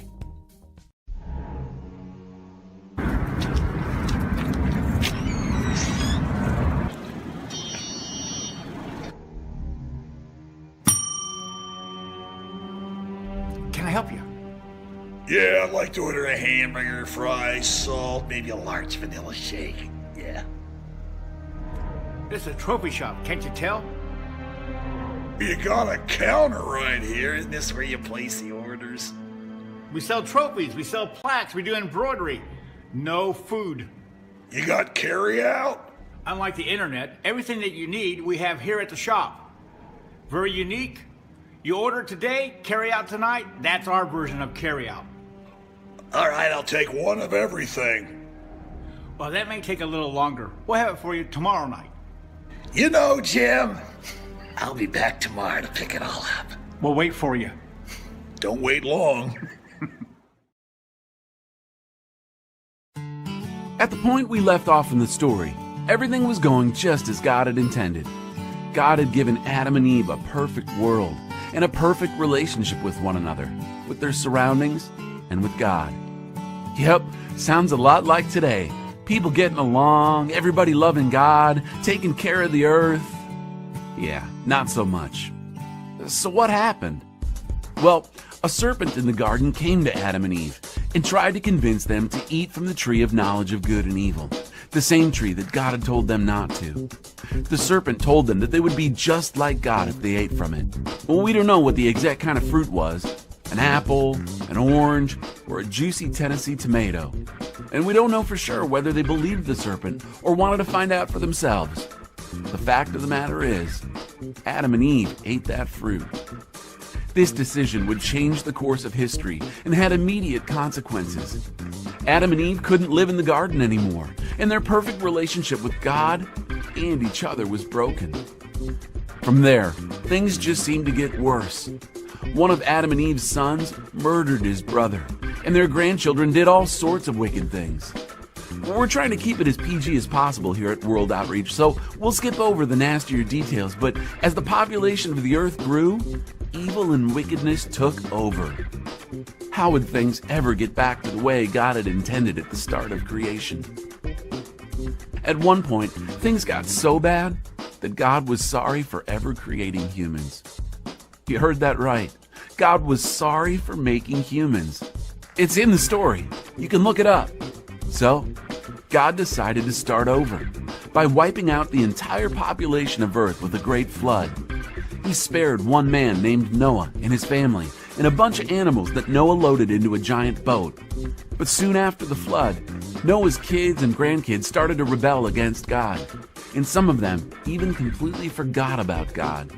Again, these parts of the story are better suited for an audience of 18 and up, but suffice to say, violence and hatred was everywhere. From the look of things, it seemed like there was just no hope for human beings. But God's plan was still emerging.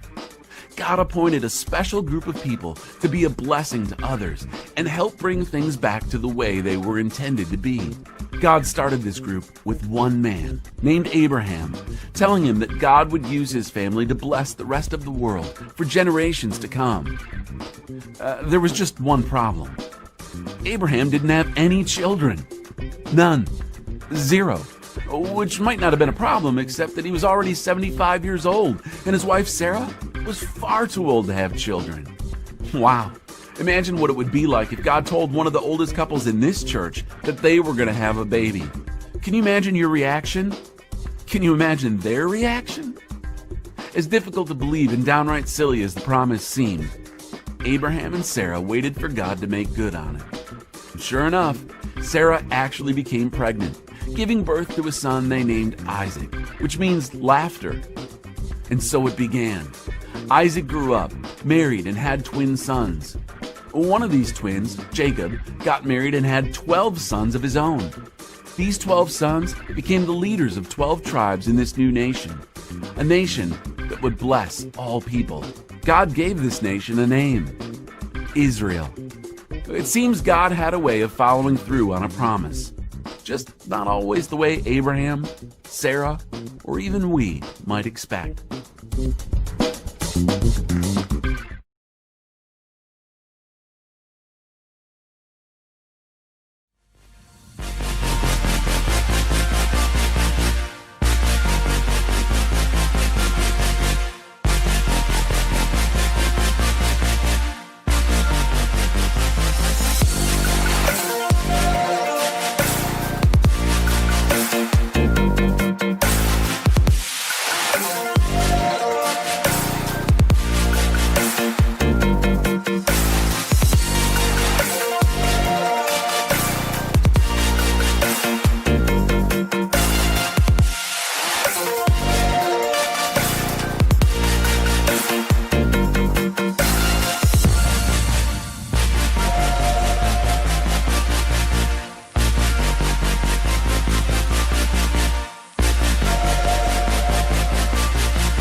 Can't get to a computer? Then we've got you covered. Just go to the Indiana SRN app and stay up to date with all of your favorite teams. You can watch live coverage or relive the experience with our on-demand service.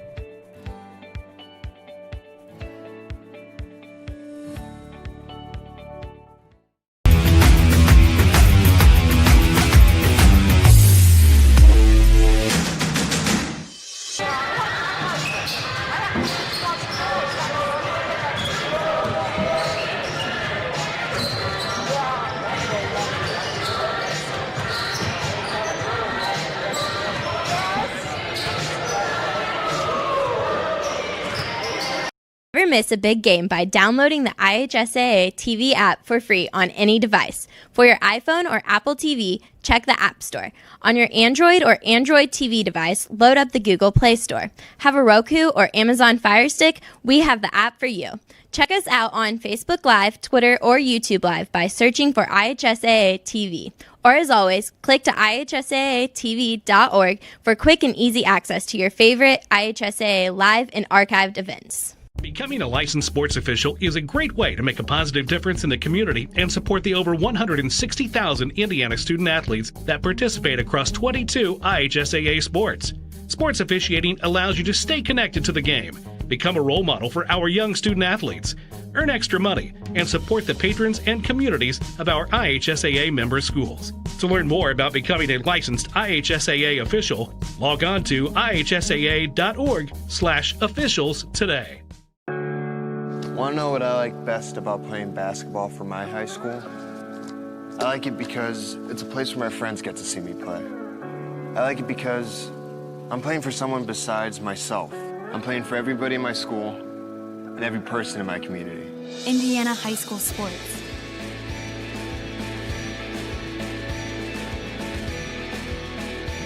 They're more than just a game. Come and see me play. Hi, I'm Matt Wolford, president of the IHSAA Foundation, and we need your help. We need your help so the youth of our community can develop advanced leadership skills. We need your help giving high school administrators and coaches the instruction and insight they need to be better role models and teachers. To learn more or to make a tax-deductible contribution, go to IHSAAfoundation.org. You'll not only be contributing to the foundation of the IHSAA, you'll be contributing to the foundation of our community.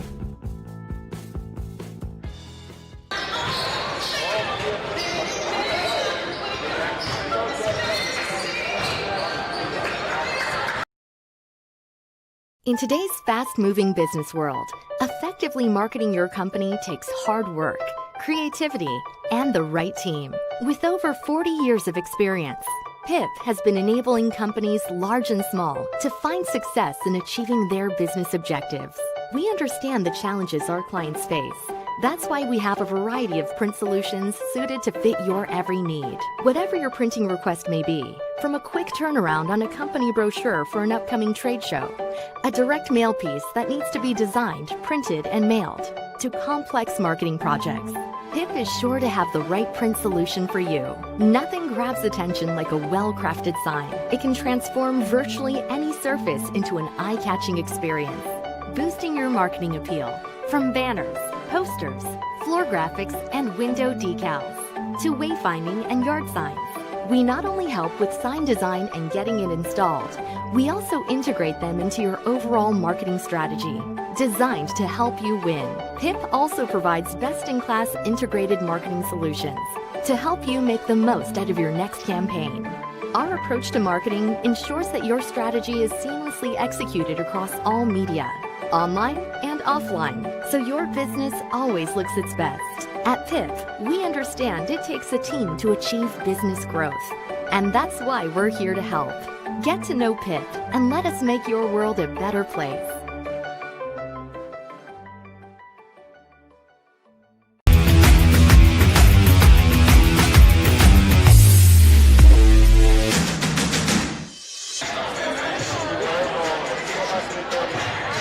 Welcome back. Long time no see. It is Sean Kroll along with Keith Myers for Game 2 of this boys-girls doubleheader as the Bishop Chatard Trojans come calling at the Warrior Coliseum for game time tonight in Circle City Conference action. Thank you for joining us again.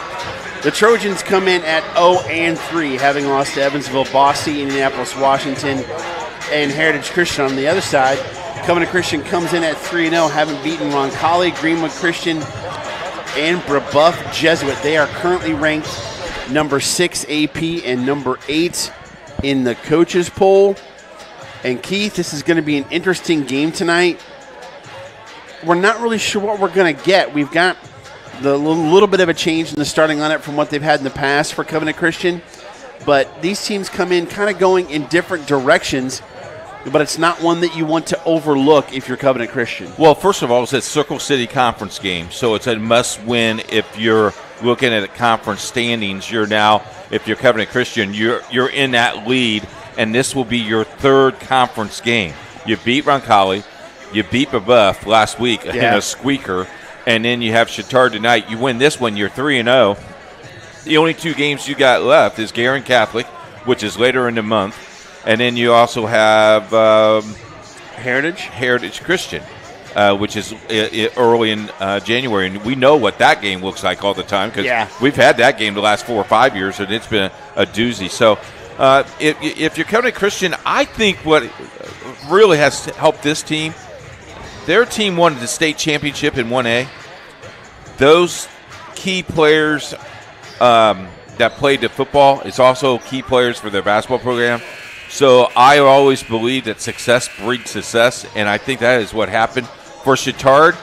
Maybe more finesse football players, or maybe because they don't have their leg and they didn't have as many opportunities. I don't know what the 0-3 start is. I know it's a tough schedule, but I also know Covenant Christian has one of the toughest schedules in 2As. In fact, it's ranked 27th overall in the state. That's their record. That's their Sagarin. Yeah. They're second in 2A, 27th in the state, whereas Chatard comes in 76th in 3A, 275th in the state. And I think it's interesting, one of the stats that jumped out at me is the fact that Covenant's 3-0 against quality opponents, having only shot 17.4% from three-point range. Yeah. If they get that shot going, they're going to be a tough out. Yep. And I have to do it every game I have. Jackson Brew wearing his baseball hat, wearing his mask, and wearing his shorts, being the team manager tonight. Jackson, very proud of you that you stepped up to do that. That is a senior right there for the Covenant Christian Warriors. Scott Flatt is the coach, 16th year, 169 and 173 overall. Taylor Wayers in the second year for Bishop Chatard, 15 and 12. A couple of things going on here is, for one, Trey Flatt is at 924 points for his career. Third place is 984.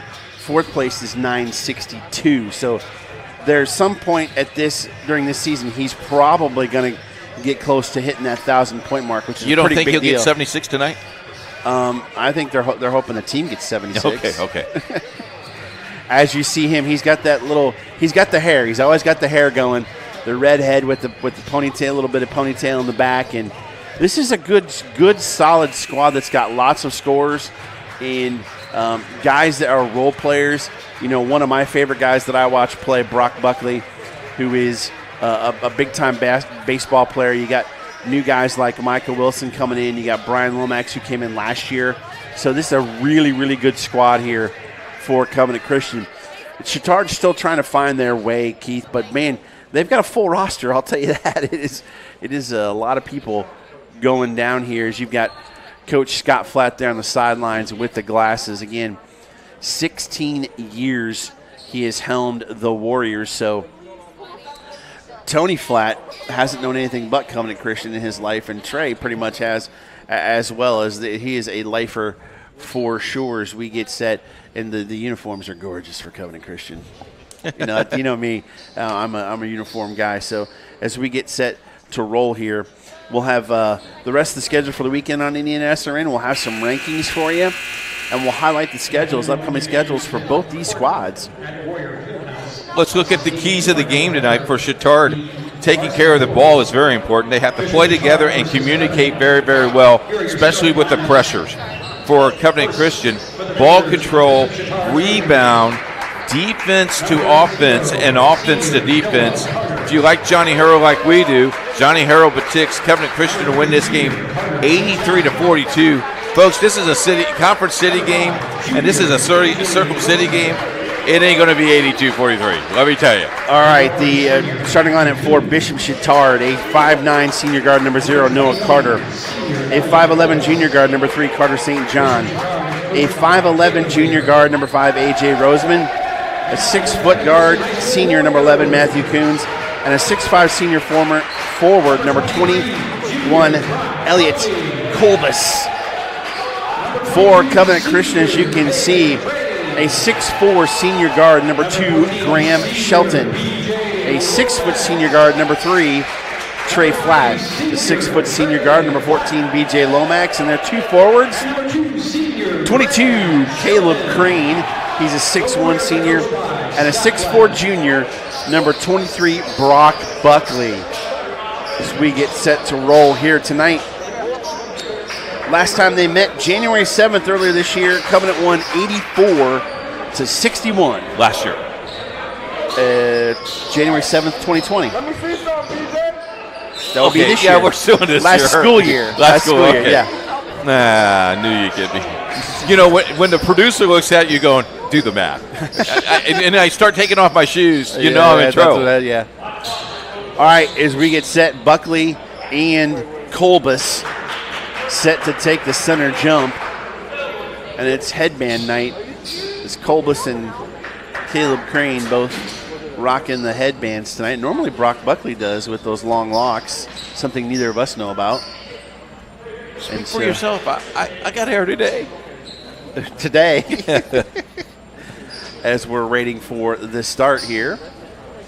And I think, one of the things that I take from Covenant Christian, especially from the guys that came from football, they're such great athletes, Keith. I love it when the officials are waiting because the one official forgot his whistle.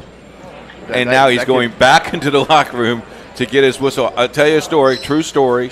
I'm going to referee my first college game. I'm ready to throw the ball up. I'm looking for my whistle, and I have no whistle. And my partner threw me a whistle, and that's how I became a P whistle that I'd never used to lanyard. True story. Really? Yep. And you can see the other officials are just cracking up and said, "You want mine?" We're ready to go. We talk about multiple athletes. Buckley with baseball, Flatt, Lomax, Wilson with football. Tony Flatt with football. They're great athletes, and multi-sport kids kind of go out the window nowadays. But Covenant seems to have a lot of them. As we are set to go. Circle City Conference. Buckley wins the tap, and it'll go to Trey Flatt. As they're talking now, little man-to-man defense for Chatard. As Lomax gets it down low to Buckley, comes across to Caleb Crane for the deuce. Great start for the Warriors. Nice look as we got some full court man pressure from Covenant. A.J. Roseman with the basketball. Yes, that is a 0 on a guard. That's Carter. And that is Carter St. John. The big man, Kolbus, starts off with a 3. No good. He's their leading scorer. The Covenant comes down quickly as B.J. Lomax has the basketball. Trey Flatt still doing what he does on the floor. Nice rebound by Buckley. He'll find Lomax up top and they'll reset. Good no call for the official not to call that a charge. Called it a flop. Nice job. Good call. Good call by the official. Ever since he was a freshman, Trey Flatt just loves to clean the floors with his jersey. Nice putback by Buckley. Gets another rebound. That's 3 already in this possession. Maybe shooting the 3 will help. It does not. And what a great look by Caleb Crane and B.J. Lomax. They can't get any shots to fall, but they're getting multiple chances. And now they're going to call a foul on Covenant. They're calling it on Trey Flatt, it looks like. They're calling it on... He pointed the other direction, so I thought it was on Covenant, but it's Carter St. John. Nice no-look pass there. Great look from Buckley to Caleb Crane. Thank you. Foul on Carter St. John. His first, team first. Flatt looking for somebody. Got to get it in. He gets it out. Tipped by Carter. It'll stay with Covenant, but tried to get it to Lomax. Great job of anticipation by Chatard.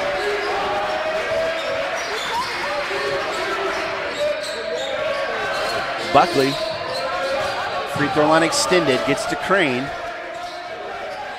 They double team him. He'll get it around to Shelton. That'll be a foul there on Coons. It'll be his first, team second. And they're getting you in foul trouble very quickly, Sean. They're attacking you, and they want you to foul them. Very, very aggressive. Trey Flatt, little ball fakes, moving to the basket, has gotten a couple of fouls early. Flatt has it now, does the same thing again as Coons came out on him. They'll work it around, and they're going to get a reach in now on Coons. On Flatt again, that's 2 quick ones for him. You think they're going to key on Trey today? But there's 4 other guys out there that can beat you, though, too. But Trey Flatt also could be an all-state candidate.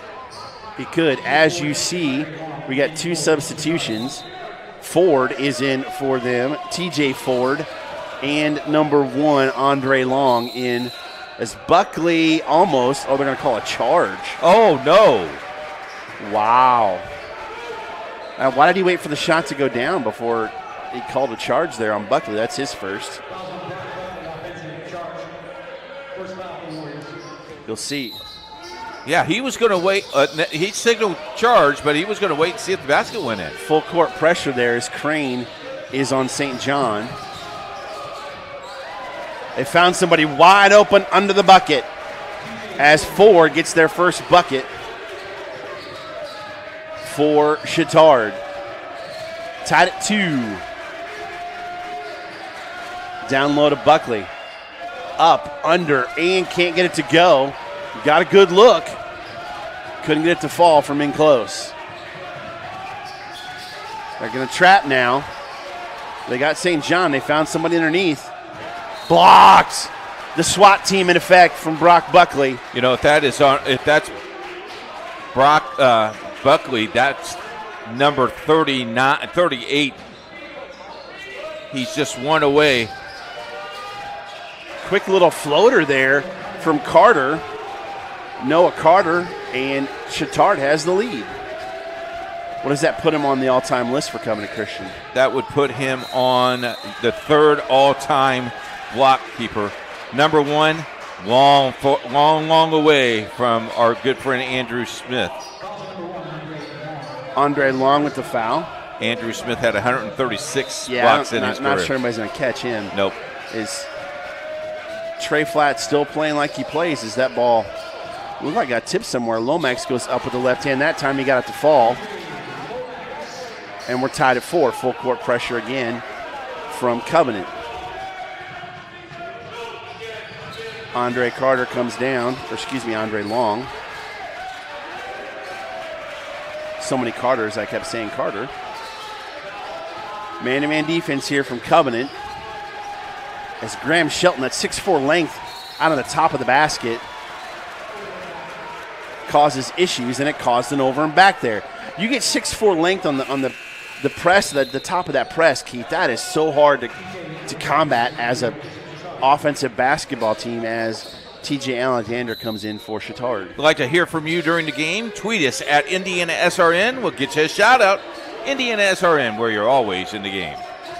And Chatard, one thing they don't have, Keith, is a lot of size, as Trey Flatt almost got the ball picked. Alexander, he's a 5'10" junior. They don't have a ton of height there. They get the ball inbounds to Crane. They'll work around Chatard playing man-to-man now, and somehow Crane eases it over the lip of the rim. Yeah, you got to shoot the ball, not throw it. I got somebody that leaked deep. Back is Crane, and they're going to call a foul on Crane, I believe. That press lets somebody get behind him. And Coach Flatt working the refs already. He doesn't understand how that is a foul on the push. Crane, his first, team second. Woods in for Chatard as Colbus is back in as well. Lots of changes for Coach Ware. And stolen on the inbound. Lomax comes up with it. Oh, and then, wow. Oh, wow. What athleticism there. As Crane comes down. Skip pass over to Flatt. Shelton, if he gets going, watch out, and he knocks down his first one.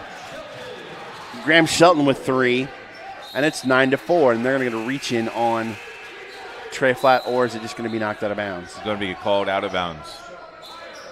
Look at Shelton setting his feet. If he gets hot, man, he can carry a team. He knew that ball was coming, set his feet.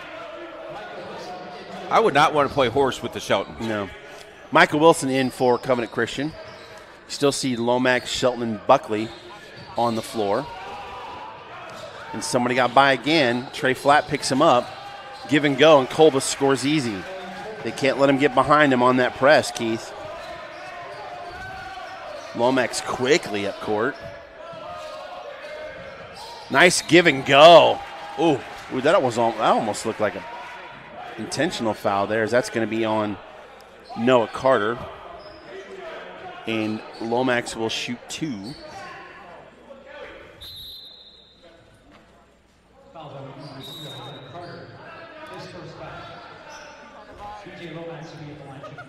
Lomax is a 71% free throw shooter on the season so far. He'll get 2. The lefty. First one good. So, with, you see the clock there, 3:41, 10-6. Kind of sloppy early. Well, yeah, Covenant's missed a lot of easy opportunities so far.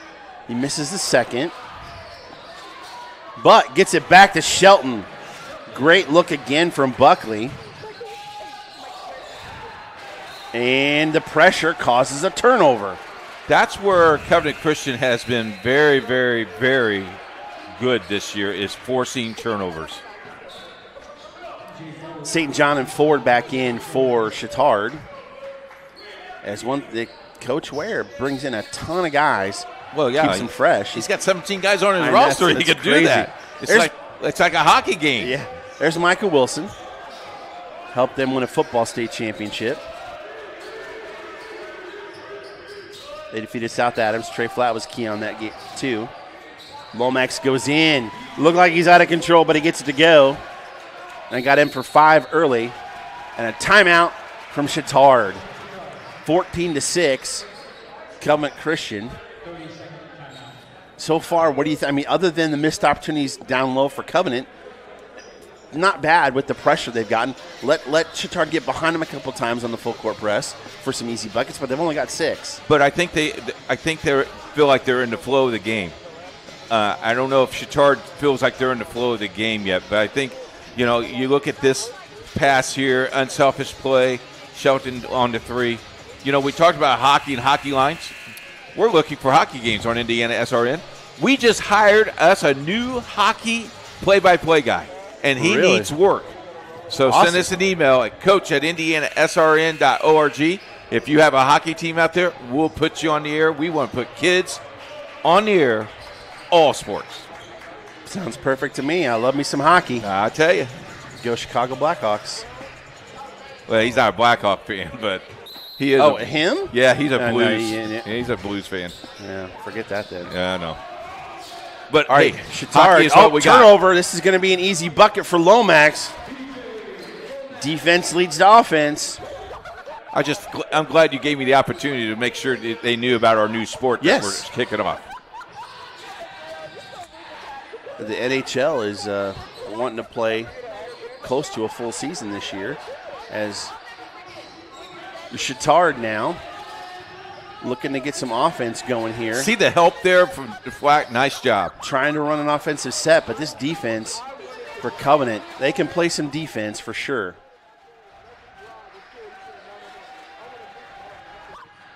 Alexander had the basketball. They'll work it around the perimeter. And, quick hands by Lomax. Almost got a steal.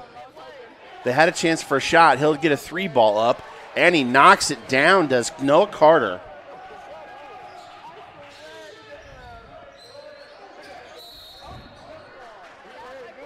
Will get us a stoppage right here.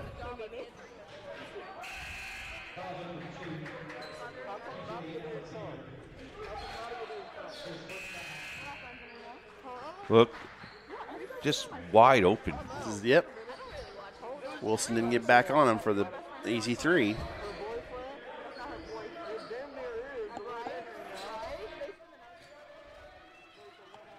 (16-9) as Chatard goes up, misses an easy bucket, and Flatt comes down. Great look to Buckley, going up strong. Are they going to call him?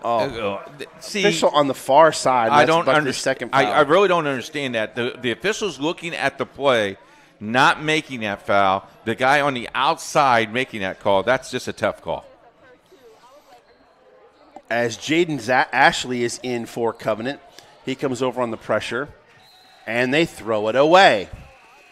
So you got Ashley, Buckley, Wilson, Trey Flatt, and Lomax on the floor. No, Lomax is on the bench. Tony Flatt now in for Covenant wearing number 4 as Buckley takes a seat with 2 fouls. Now we're getting some pressure from Chatard. 1-2-2 press. 2 flat boys on the floor.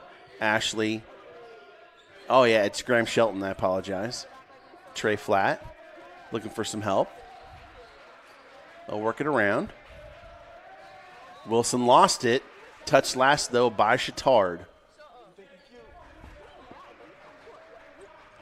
16-9 here as we wind down in the first quarter. Minute and a half to left. Flat with the 3-ball. Oh, way off. Tony gets the rebound. Nice look to Micah Wilson. They'll call a jump ball. As a great job there by Williams. That would be Sylvester Williams, the junior, gets the jump ball. It'll go to Chatard.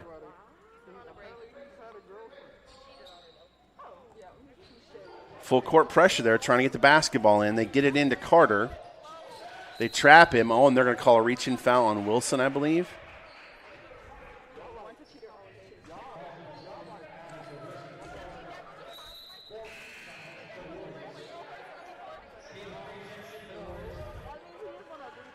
We still got full court pressure here. Is Chatard trying to get the basketball in. Minute 18 left to go in the first quarter. Trying to leak somebody deep. They do, but nice job by Caleb Crane. Kicked back out for a 3-ball, and they can shoot the 3. Woods hits one. Crane has it. He'll get it over to Shelton. Ashley now with the basketball. A nice story in Tony Flatt from his injury last year. Blocked. Ashley attempt on the 3, and then Crane lost the basketball. It's everywhere. It's going to be a jump ball. It'll stay with Covenant Christian. You know, 50-50 ball. Both teams went after the ball. You got to like that. Mm-hmm. Intensity. Conference game. It's important. Oh, it's a must-win. So you got Wilson, Flatt, Tony. You've got Luke Shelton, Caleb Crane, and Ashley as they get the ball into Crane. Try to get it down to Ashley. Didn't go. We'll see what we've got here defensively. Oh, nice little Euro step there from Williams, and he scores. And Tony Flatt gets it stolen again. Defense leading to offense now for the blue squad. It's in the corner, 3-ball up, and it hit the strap. No good. But it's a 2-point ball game here with 25 seconds to go, Keith. Roseman, he is a shooter. His dad taught him how to shoot. Kenny Roseman is his dad. He used to be the head coach at George Washington High School. Took the year off and retired so he could watch his son finish out his career at Chatard. See if Covenant holds it for one, as they're going to get a reach in now on Wilson, and I think it's going to be on Williams.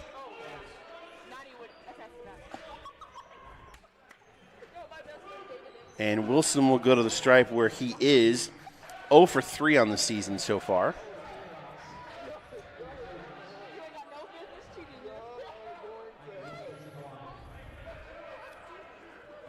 First one for Wilson. He is good. His first points of the night. And it is 3-point lead for Covenant. Looking to make it 4 as there's 17 seconds left to go here in the first quarter. And he makes both. That pressure, they leak somebody deep again. They're going to get an easy bucket. Oh, and he missed. And it's stolen back. And they're going to call a foul now as they're having trouble hanging onto the basketball as Andre Long will go. I don't know if he'll go to the line, but we'll see who the foul's on.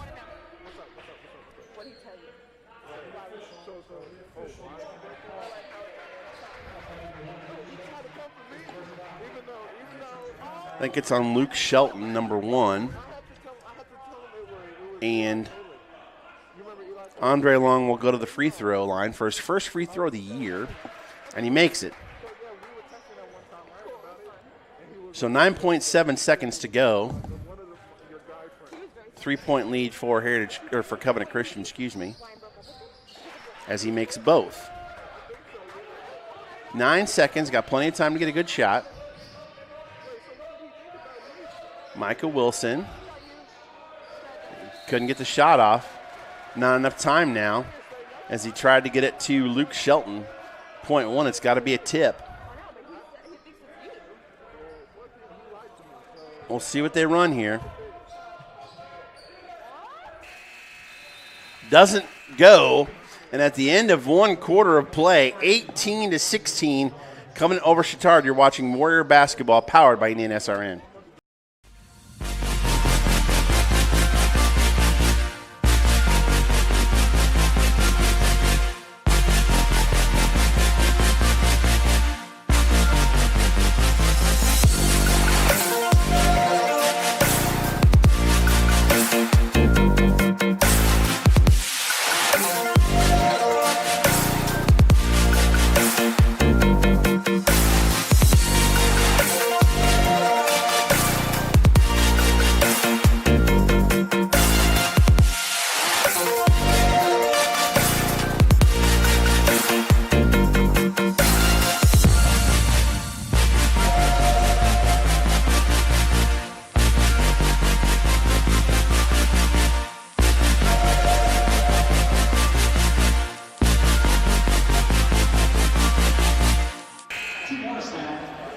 We're back here at Warrior Coliseum. We're at the end of 1 quarter of play in this Circle City Conference matchup.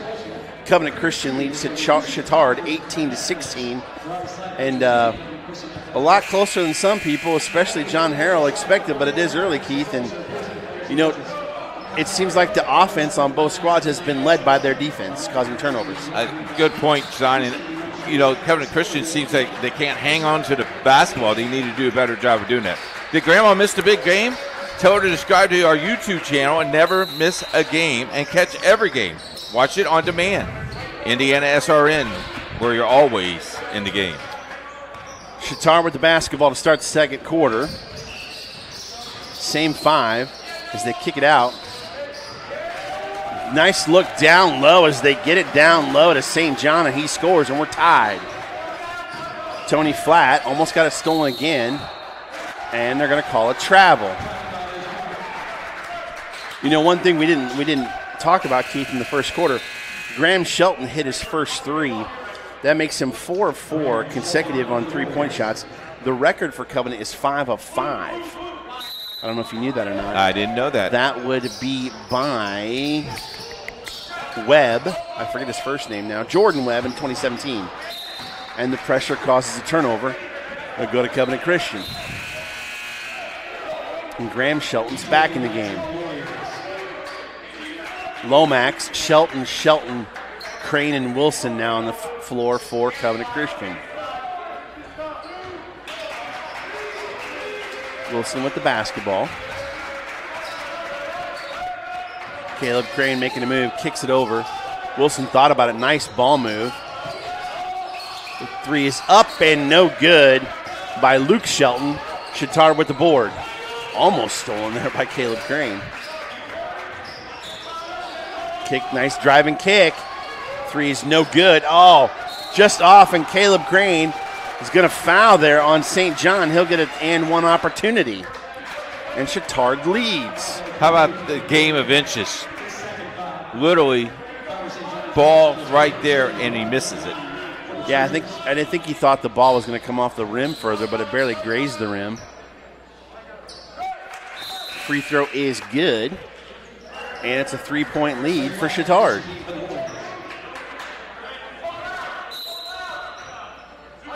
And full court pressure here from the Trojans as they'll get the ball into Michael Wilson.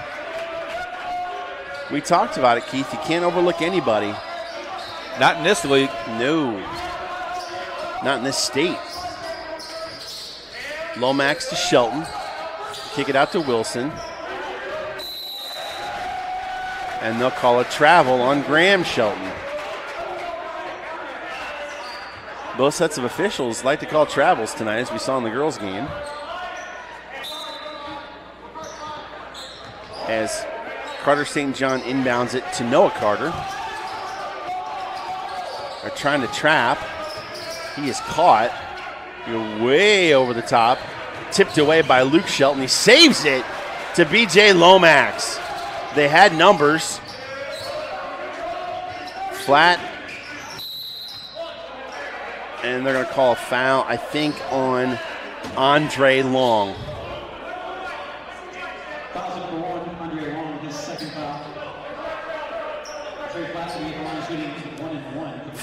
Flat shooting one-on-one. He's at 67% for the season so far. Only 3 games in, but still.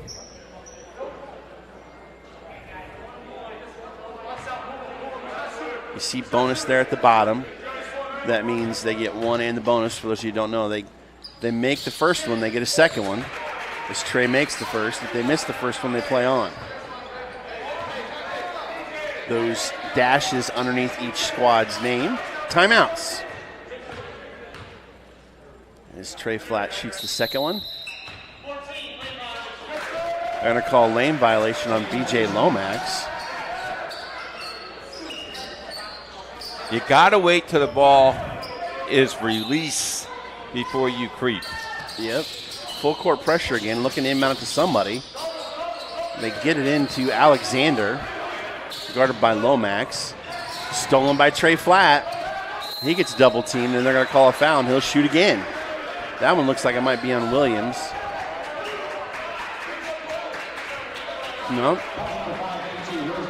Going to call it on A.J. Roseman.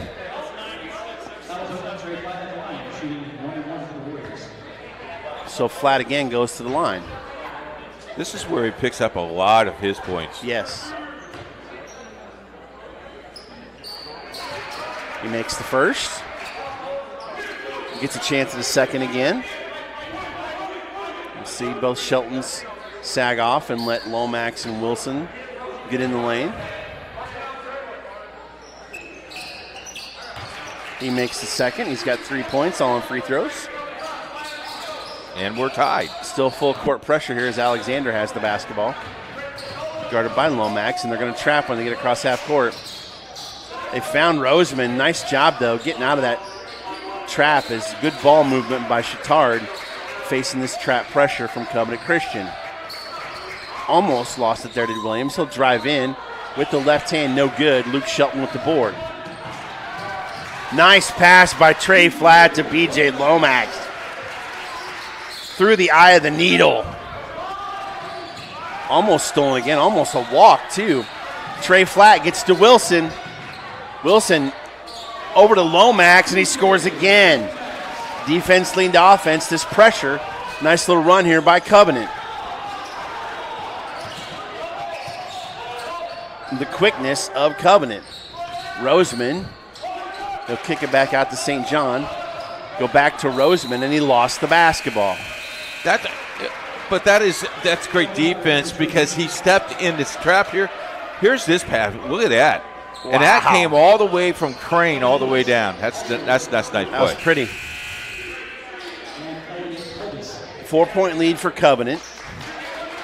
That's for Keith for his math there. This reminds me of the Roncalli game. Mm-hmm. You know, they're playing such great defense, but Roncalli just stays in there offensively. Trey Flat now. Graham Shelton, and he gets it. Ties the record of 5 straight three-pointers set by Jordan Webb back in 2017.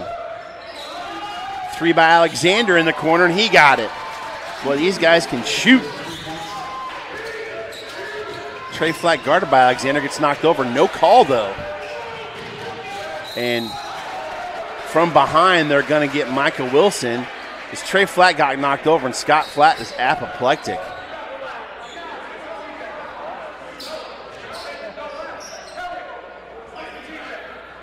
Here is the tying three-point shot here.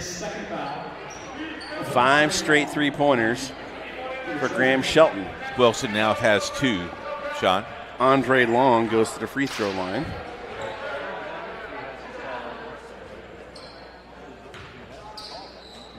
The 3 by Alexander.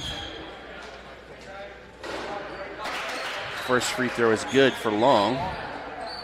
We got him for 3 on the night, all free throws.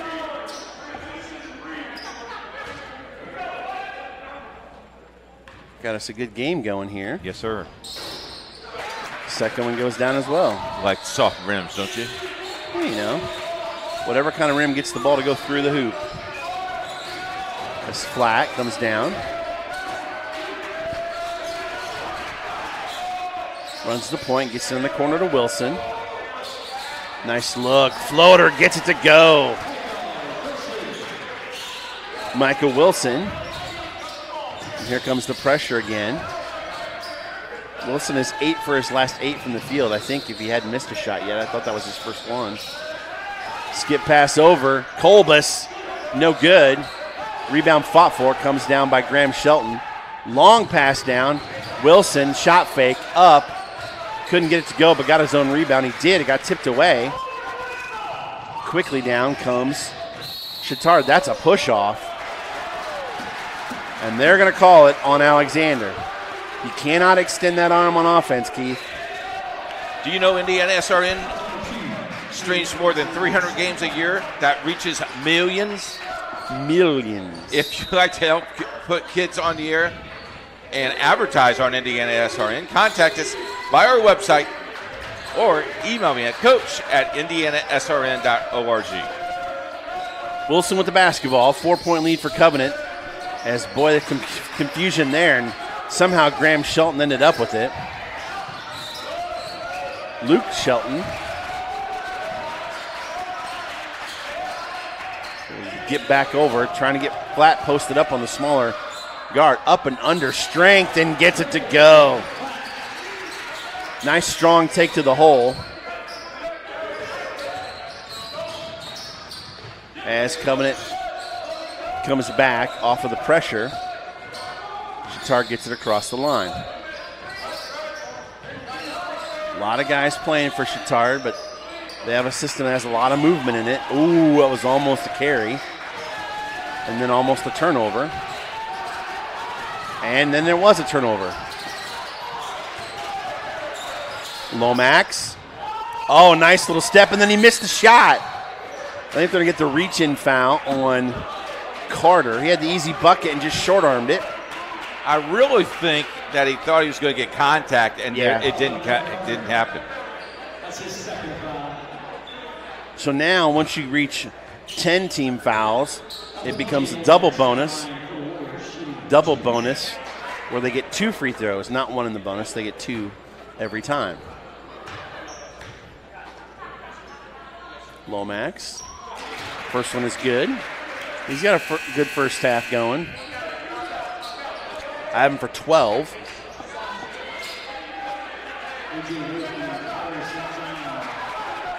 Roseman and St. John back in for Chatard. Ashley back in for Covenant as Lomax makes both. Comes the press again. That could have been ugly. As Lomax went for the steal, they'll call a foul on him, and we'll go down for free throws. Lomax is used to getting hit like that in football. I don't know basketball-wise. He's used to going up and getting the football, too, as a receiver. Yes, he has. Roseman now goes to the free throw line. He's 75% from the year. He makes the first.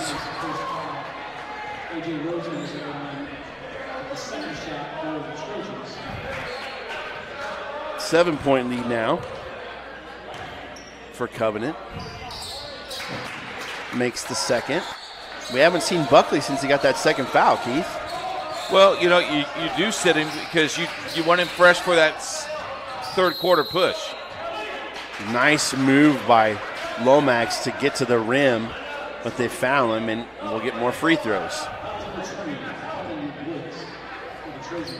Number 20, Woods, with his first foul.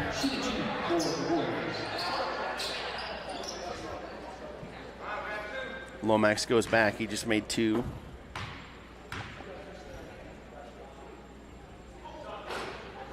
Oh, that one rims out. No good. Every player on Chatard's bench is standing. They have not sat. I find that very interesting. One guy's sitting. Well, he just checked out of the game. Yeah, he's probably tired. He's tired. He makes the second. 5-point lead, and there's pressure again. Again, a deep pass, way too easy, as Woods gets the easy bucket on the long pass. Lomax goes in and he'll shoot free throws again. Let's see who this foul's on. Foul against the Trojans, that's on Carter Williams.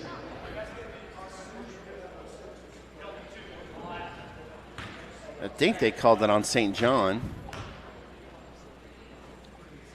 And it is his second. And Lomax misses the free throw. 71% coming into the game. He's 4 of 7.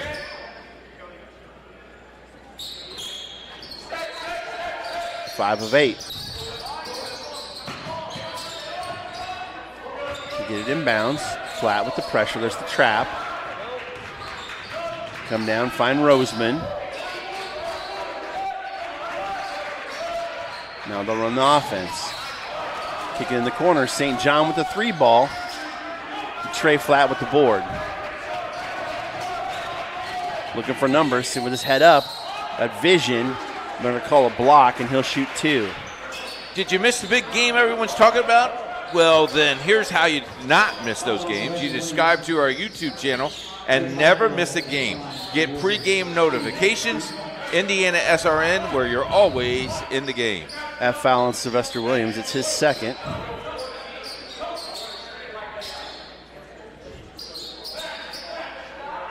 And Flat will go shoot 2.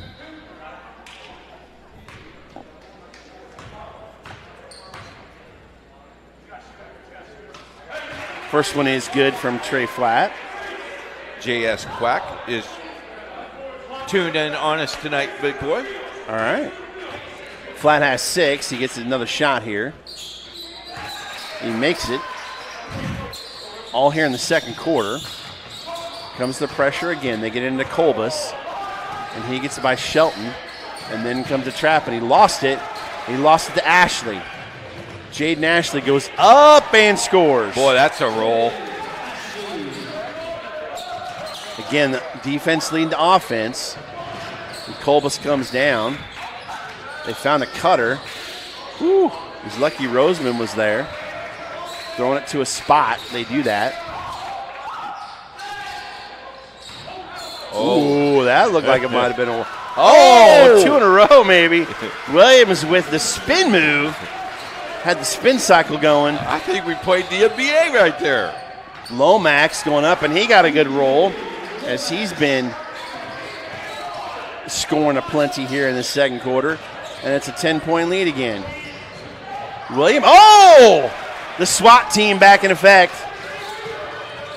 Graham Shelton as Tony Flat's in. He'll get it to the older brother.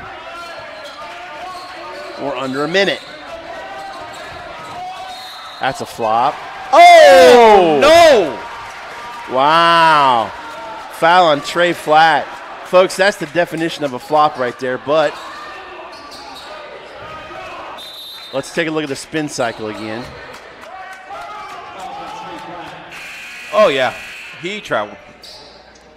He definitely took 3 steps. Looked pretty, though. It was pretty. 54.8, 10-point lead. Trapped. They got Alexander trapped. They get it to St. John. Tony Flat almost gets a jump ball. And they find the open guy down low. Somehow, oh, yeah, got a shot up, even though he's under the basket. Quickly up to Lomax. Lomax for the easy bucket. Lomax is having a night. He is. As that one almost got stolen. Carter St. John gets it over to Williams. Lomax with the foul. That'll be his second. And Woods will shoot 2. Here is the nice look. Boy, if that ball was just led a little bit more, I think that would have been a flush. Can he get high enough to dunk it? Oh, yeah. Okay. More substitutions as Carter and Alexander come in for Chatard, and the free throw is missed by Woods. Brock Buckley comes in for Tony Flat. Buckley, Ashley, Lomax, Trey Flat, and Caleb Crane set the check back in. Sean, have you hit that button? hit the subscribe button? Oh, yeah. We're looking for a 1,000 subscriber on YouTube. And if you are, you can win a $50 gift card from Aspen Creek Grill in Fishers. Powwow Shrimp. TJ Ford back in for Chatard. So he makes the second. And now full court pressure from Chatard. They back off. Flat brings the ball up. Under 30 seconds to go here, first half. 11-point lead for the Warriors. Looks like they're holding for one. Lomax kicks it out to Crane. Shelton! Lomax with a great job finding the easy bucket on the miss. There's 2 seconds left. Can they get a shot off? Roseman, no. 46-33 at the half. And man, oh man, up and down speed demon game there, Keith. And I'll tell you what, Lomax has had himself a first half, as we see this highlight him, of Shelton missing the three-pointer. Well, is it a miss or is it a pass? I'm pretty sure that's a shot. Yeah, that's a shot, yeah. But great anticipation by Lomax there. Is we'll have stats for you unofficially when we come back here after halftime. But you like what you see so far for Covenant? Sloppy, but okay. 13-point lead, you feel kind of comfortable. I don't like the outlet pass that Chatard is getting. They've got a lot of easy buckets off that. Got to clean that up a little bit. And if you're Chatard, I think you just keep playing players. I think when he substituted 4 or 5 at a time, it was a lot better for him, and he stopped doing that a little bit. But so far, so good for the Warriors. 28-17 was the second quarter for Covenant Christian, which gives us the 46-33 halftime score. And, you know, Trey Flatts has got most of his points from the free throw line, but Lomax has done everything. So a lot of scoring from Chatard, but they play a lot of players, which they need to. That is Coach Ware's system. But we'll come back after the halftime show and give you the updated stats, because we got a lot of chicken scratches to look on our score sheets for, that's for sure. And your halftime score, Covenant 46, Chatard 33. You're watching Warrior Basketball, powered by NSRN.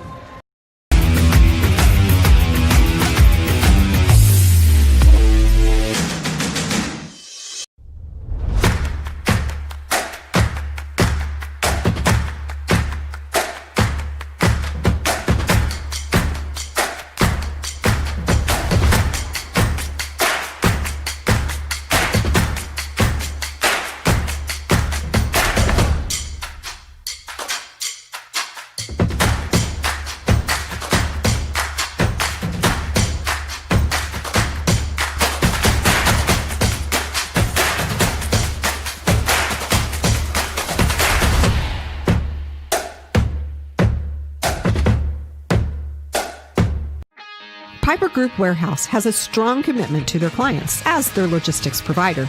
If you would like to discover how you can improve your service levels while lowering your overall cost, Piper Logistics Group can help. Call Greg Piper today at 317-396-3916. Piper Logistics Group. There's no greater anti-poverty measure than to give a person a job. That helps them start to change that trajectory. Morales Group is a full-service staffing company that provides temporary labor in the Indianapolis, Central Indiana market. It was a challenge that was given by my father. He wanted me to give back much more than I had been. Then I realized that when he said more, he wanted me to see how I could give more. And it wasn't just in money, but in time and in services. And that's how the Morales Group was created. I started off at Morales Group as an intern. I interned for 3 years before going on full-time staff here. What I love most about Morales Group is that big family aspect. I come from a big family in Mexico, and since the company is continuously growing, I feel like there's always a new member of the family that I get to know. We're willing to give. We're willing to serve others, and we're not expecting something in return. Come talk to us. We would love to work with you.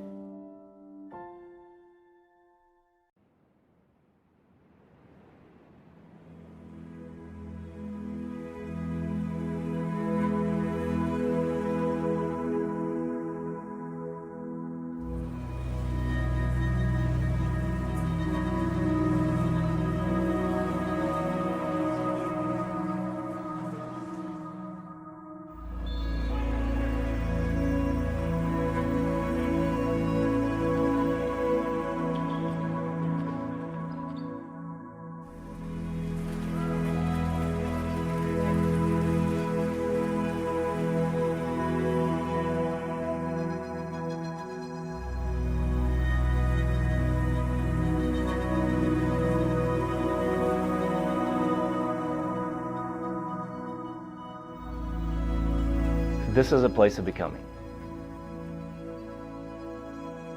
I grew up spiritually here. This place is a gem of Christian community, not just for churches and not just for schools, but for Christians coming together and dialoguing and truly learning and truly engaging culture. This idea of the relationship with a student and the relationship with God, it's the most important thing in what we do in every single subject that we teach. We want Covenant to be a place where they are challenged in their faith here in a safe environment where questions are welcome, but we ultimately have faith in the gospel.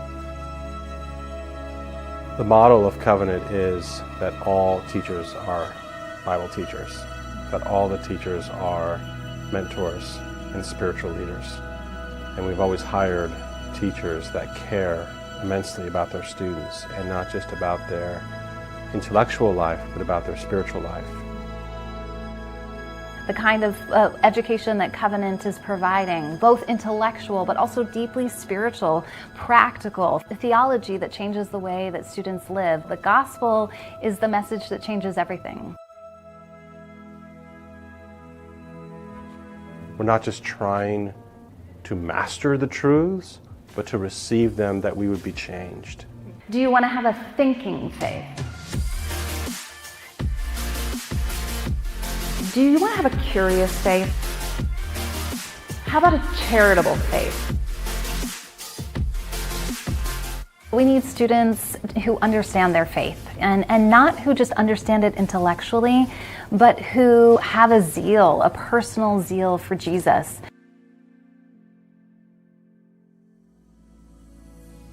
We are pursuing concrete answers to everything always, to be right, but to live in right relationship. Not just be right, but do rightly. Our model of education, our pursuit of learning, is not just about preparing students to serve, though it is that. It's not just preparing students for rigorous academic endeavors, which we hopefully do that as well. But we know that at the heart of it all, and the thing that matters most to us, is that their lives are changed.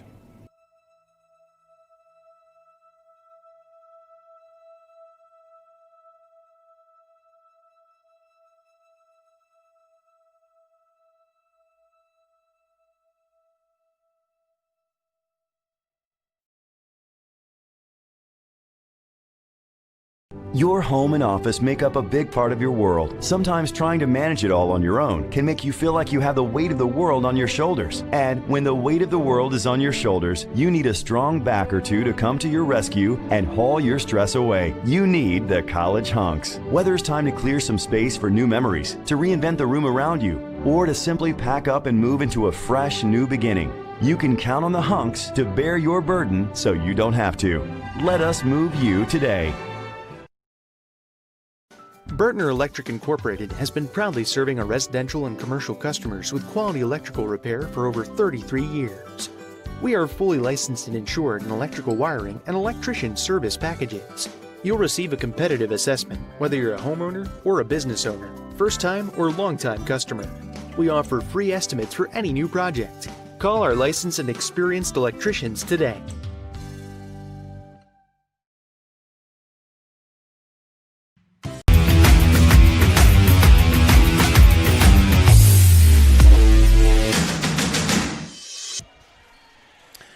Back at halftime here, Covenant Christian leads Chatard 46-33 on Indiana SRN. Thank you so much for joining us. I'm Sean Kroll along with Keith Myers.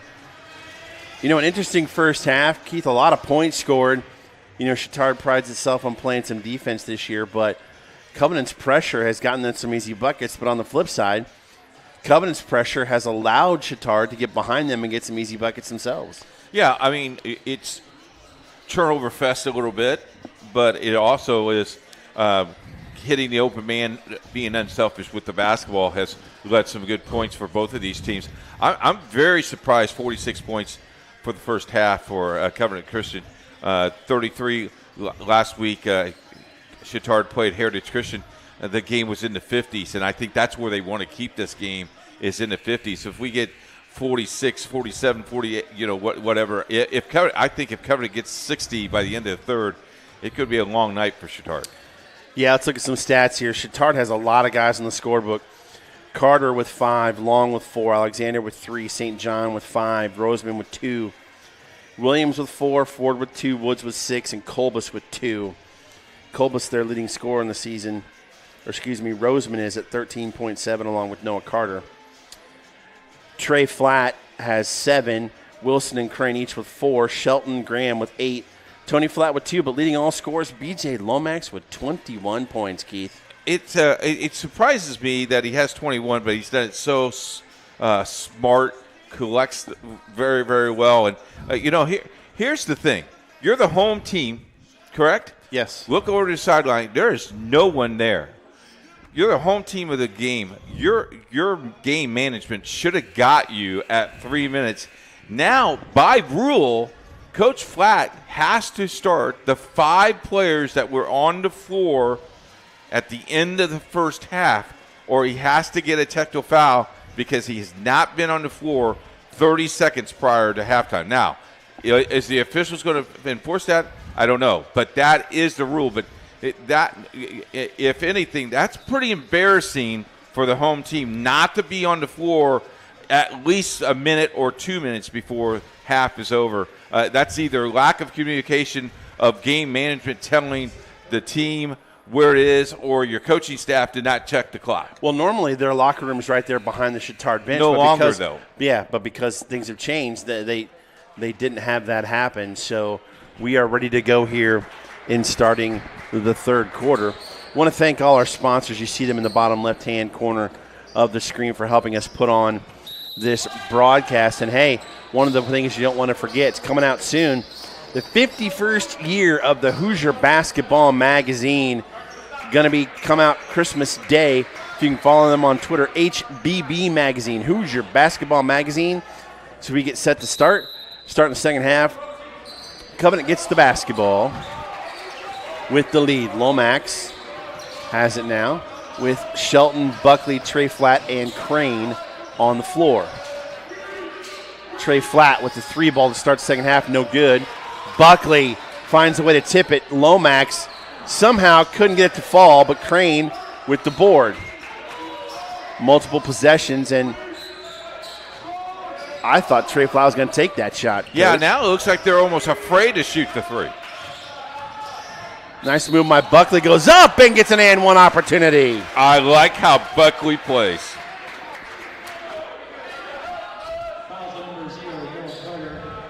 As that foul is on 0. Noah Carter, that's his 3rd.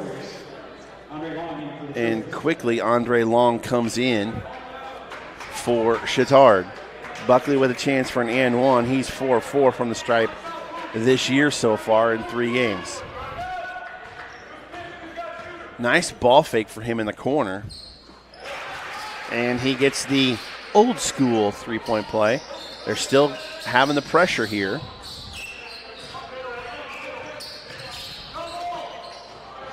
Almost got a steal from Shelton. Roseman kicks it out. Nice job there with the help defense by Lomax. Made Carter think about it for just a second. They'll kick it out for the shot. The it got tipped by Shelton. Lomax with the board, and they call it travel. Wow. How do you travel when you don't have the ball and you're juggling it? That is a great question. Thank you. By the way, Keith is a former official, FYI. So, all right. They'll work the ball around Carter St. John now. He'll come back up top. Steal from Trey Flatt. Got numbers. Bounces it off the backboard for Crane, but nice job by, little Euro step there. Shelton, 2 tries, and he can't get it to go on the 3rd. Caleb Crane. And a foul. And he gets an and one. Cleaning, that was the Windex squad right there, Keith. Carter St. John with the foul. That's his third. And a run here to start the second half. Chatard calls a 30-second timeout. Thoughts so far on their start, Keith? Very aggressive. I like how they're crashing the board. You got to be a little bit stronger. And if you use the backboard, you might be able to make those baskets easier. Well, I mean, you know, the Windex squad, as I called it there, I mean, they just will not be denied getting extra chances on the offensive end because of their offensive rebounding. Good point. Good point. Not argued. I think that's helped them. Now, should they have had that many times? Every shot was from 4 feet in, That's you know? true. So, you know, there's always a flip side to everything. That's true. Now, if you're Chatard, you're down to only 2 timeouts left in the game. No, I'm sorry, 3 timeouts left in the game. You might need them late. That could make a difference. Caleb Crane is 50% from the free throw line for the year, but again, only 3-game sample size, but he makes that one. And it's up to a 19-point lead. Alexander almost fell down with the basketball. He's almost lost it twice. As Buckley's hands, and there's a steal to get it out to Buckley. Oh, he couldn't control it. Got it caught in his legs, and they're coming out to Roseman, and they're going to call a block on Trey Flatt. He has not got the benefit of calls tonight. And Roseman will head to the free throw line, where he's a 75% free throw shooter. That's Flatt's second. I thought you said you never critique officials. I'm not complaining. It's just I don't see what he saw. Roseman makes the first. But I don't disagree with his judgment. It's just okay. You didn't see the same thing. No. Boy, when I was coaching, I never saw the same thing they saw. Are you kidding me? Do they ever? First points in the second half for Chatard. Roseman's free throws. And Lomax back in.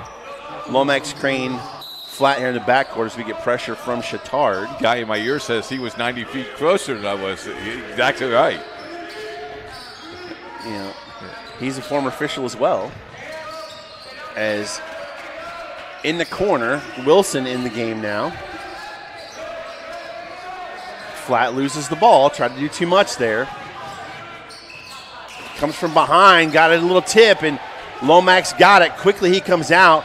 Nice look to Wilson. A little contact. Shelton needed to use the backboard there, didn't. They got a trap going. Oh, and I thought he walked. Roseman with the pass. Comes down. And they'll reset. St. John to Carter. Carter driving in, spin move. Tried to get it to Roseman. He lost it, and Caleb Crane should have let it go.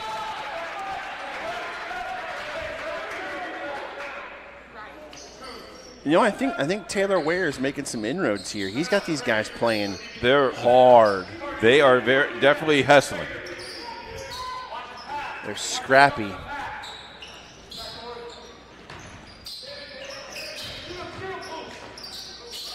Got somebody open down low. That's Coons. He hasn't played much since he got in early foul trouble as well. Michael Wilson, nice dish, but it got tipped by Carter St. John. Nice reflexes there by him. Check out our YouTube channel and watch more than 700 archived games. Subscribe today and hit that button, Indiana SRN, where you're always in the game. Family, snacks, Christmas time. Watch some Indiana SRN archives. Well, tomorrow you can watch a matinee. You can watch true. Cathedral and Heritage Christian Girls, and then 2 big games tomorrow night on the network. Lomax, they can call the charge. Shelton, open for the 3, doesn't get it. Too much time. And Carter with the board. Roseman comes out, try to tip it, but he'll score easily there with the left hand. He's got their only 4 here in the second half. Wilson coming down quickly. And they're going to get a block on St. John. That, if I'm not mistaken, is his 4th.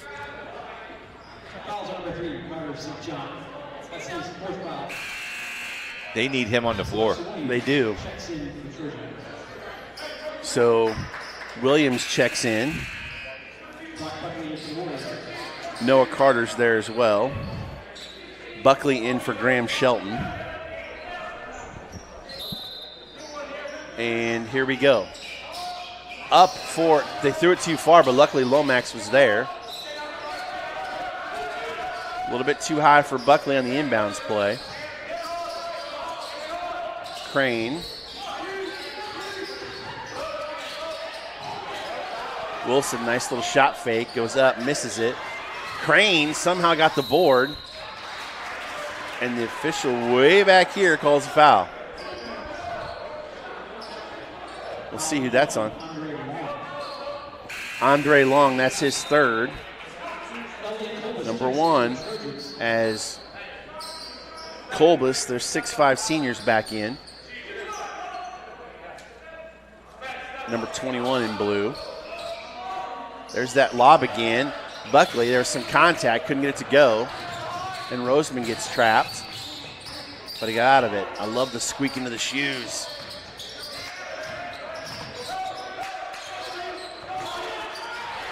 All right, man-to-man defense for Covenant with a 15-point lead. Not as much scoring here in the third quarter. As Long has the basketball now for Chatard. Lost it. Crane. Numbers. Oh, nice defense there by Roseman. Down low to Lomax. He hadn't scored yet in the second half, and he couldn't get that one to go. Owen getting chippy. They're going to call that on Crane. That's his second. Oh, that's his third foul. Excuse me. He's the one. He's the one that's got the most fouls for Covenant Christian as Lomax takes a seat. Luke Shelton in.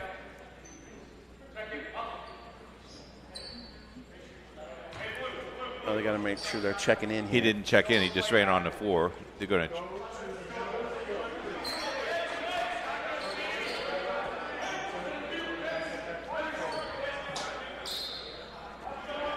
All right. Here comes the full court pressure. And Wilson stole it, but was out of bounds when he touched it. So they'll try it again.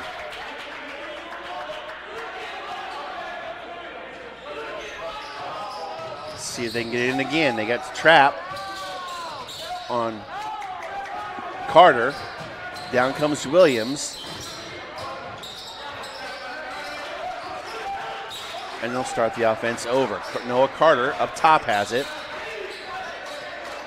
Sylvester Williams now drives in, kicks it out, tipped by Buckley, but they'll still work it around. Ooh, nice shot fake there. Spin move, and they're going to call a foul on Buckley. Again, the back official calling it. And that's Buckley's third. And shooting free throws is Noah Carter. He's 4 or 5 of the year. Scoring has slowed way down here. Yeah, not much help with the rims this second half. As Carter makes the first. This is when your legs are getting really weary here. Only 6 points in the third quarter for Covenant, and only 5 for Chatard. Ashley checks into the game. He makes both. Say that 5 times fast. 4 free throws in the second half for Chatard of their 6 points. Nice look. Luke Shelton. Oh, and one. Boy, that could have been ugly as he gets the bucket. Hit the floor hard.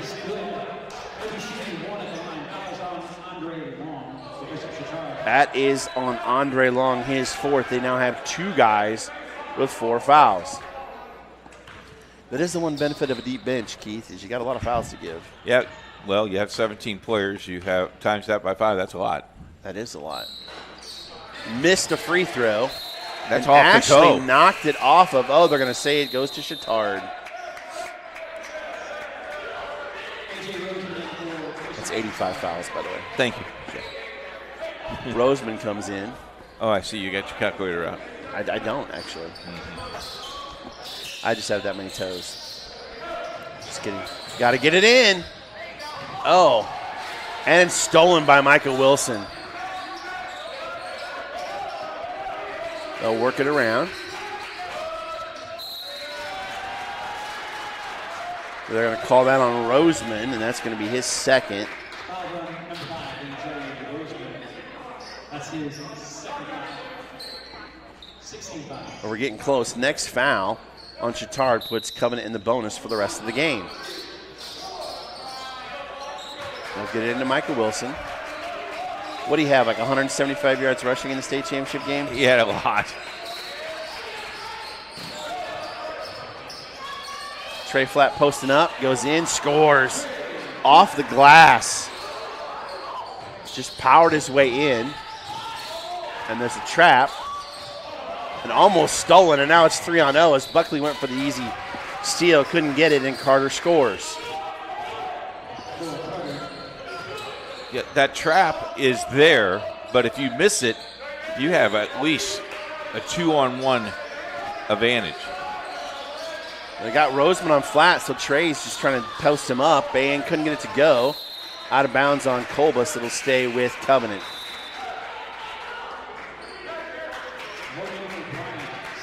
Another substitution as we got O'Brien, Logan O'Brien, a 6'2 senior, checking in for the first time for Bishop Chatard. Flat and doesn't get it to go.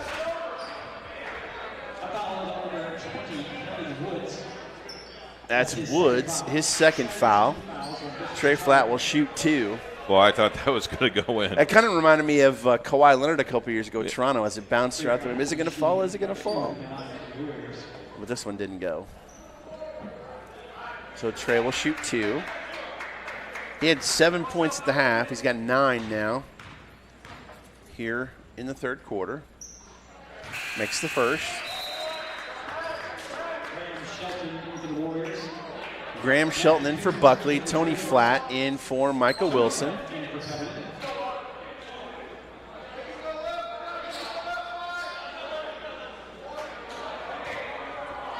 A lot of seniors on this squad. Both Sheltons, Trey Flatt, Ashley, Lomax, Wilson, Crane, Woods, all seniors.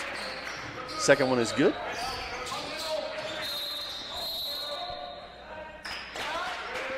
They're calling a reach-in foul on Ashley. That'll be his first. That's his first foul.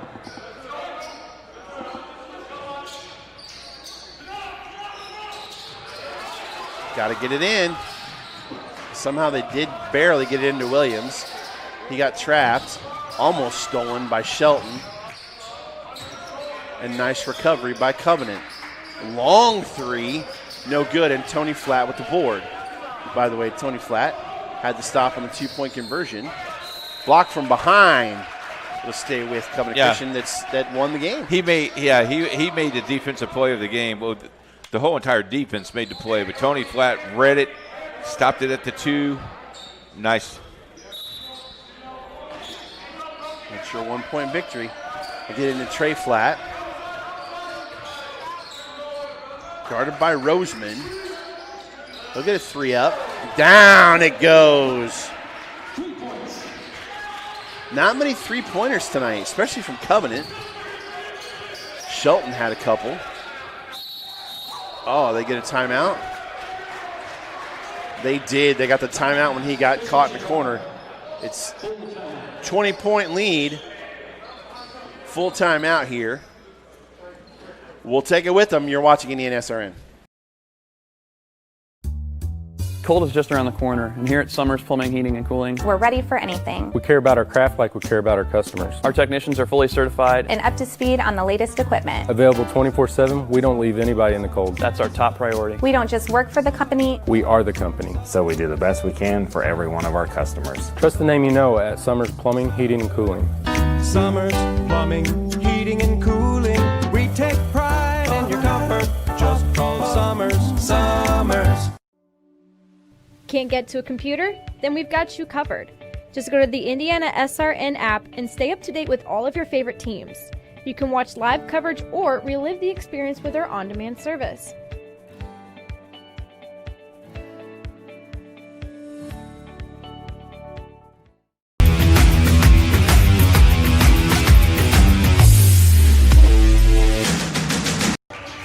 Well, the first thing you need to do is get that app. You definitely need to get that app. And then the next thing you need to do is follow us on Twitter at Indiana SRN. Get updates, scores, game schedule, and much more. That app is beautiful, and it's free. Merry Christmas. Great news, Keith, just came out. I don't know if you remember last Saturday, University of Florida, Keontae Johnson collapsed on the floor. Yes. In timeout. Tonight, he posted a video thanking all the fans for support. That's great. He is conscious, awake, and doing much better. That is a great It's an answer update prayer to have. Yes, Yep. it is. As Graham Shelton at the top of this half-court pressure, Williams goes up, and that's not like the whistle blew before there was any contact. It's going to be on Luke Shelton.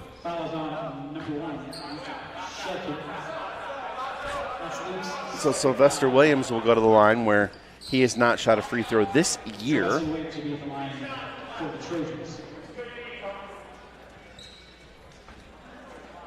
Williams' first one is good.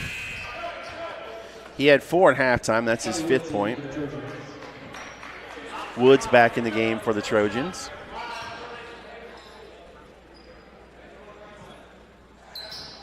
That one's long. Got tipped out. And somehow Williams got it back. It's going to be on the floor, and they're going to call a kick going to Covenant. Now, if you're Chatard, you need to cut this within at least 10, I think, by the end of third. And you got a minute to do it. Yeah, that's a lot. That is a lot. Oh, he Tony got fouled. Flat. Oh, my goodness. Call a travel on Tony Flat. Let's look at this again. Here's the pass. Player is right there. And he got the ball down. All right, under a minute. Goes up and under, does Noah Carter to score. He's played a pretty good ball game tonight. He has. It's Trey Flatt picked up his dribble, but he found Graham Shelton. And they're going to get the foul on Ashley. That's his second. The way things are going, they might, Keith. Yeah. And Coach Flatt pleading his case. You had 2 Flats and 2 Sheltons on the floor. They call that on Ashley? They did. Okay.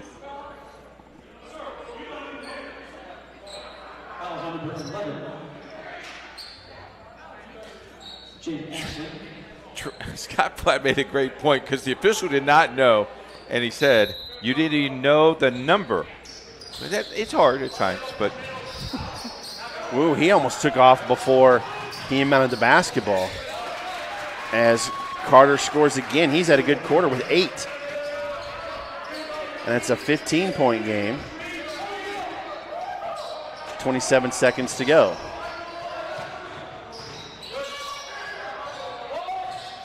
Graham Shelton, and they're going to get a foul on Chatard. We'll see who that's on.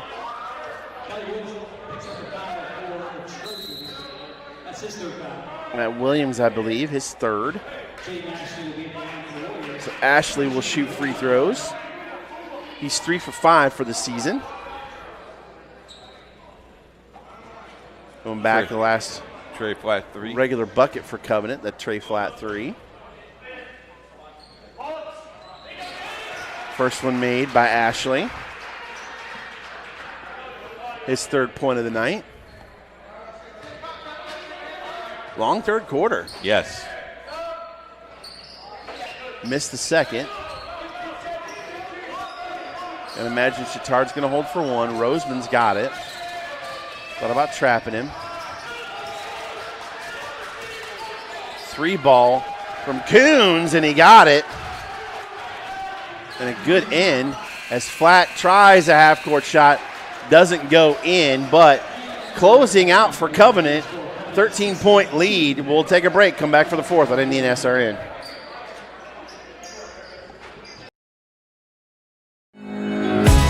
More fixing, more finding, more being original. Unique like this, trendy like that. More designing this, arranging that. More saving, and then more making it happen. More of your space looking like this, and more of you feeling like that. More excitement, more savings, more furniture, more rugs, more flooring. More affordable luxury from RG Decor. Can't get to a computer? Then we've got you covered. Just go to the Indiana SRN app and stay up to date with all of your favorite teams. You can watch live coverage or relive the experience with our on-demand service.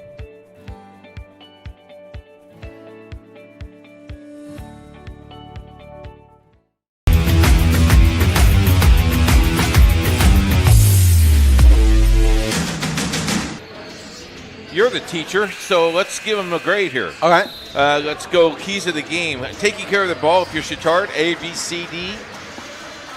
B plus. Playing together. A. Communication. A. Let's go Covenant Christian, ball control. B minus. Rebounding. A minus. Defense to offense. A. Okay.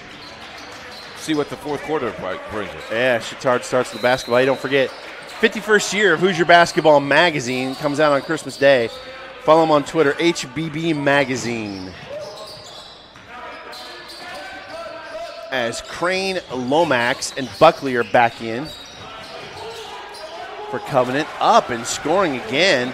Great game here for Carter. Oh, and Tony Flatt threw it away. Whoa! Thought he threw it away, but a great steal there by Carter. Williams looking for some help. Roseman with a three. Short. Lomax with the board.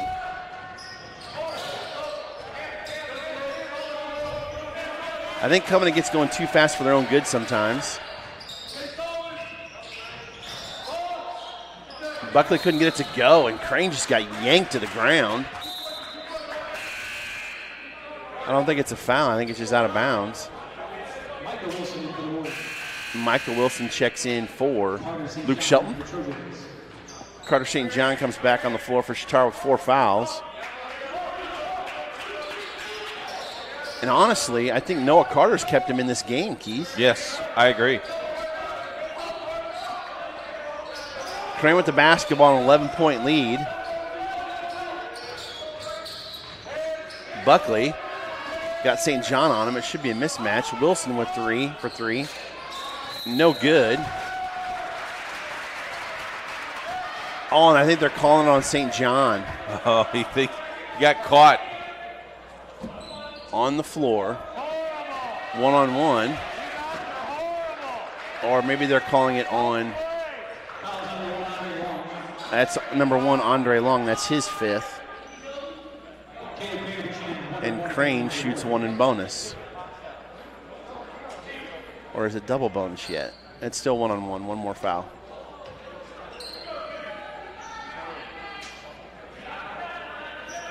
As Kolbus checks in.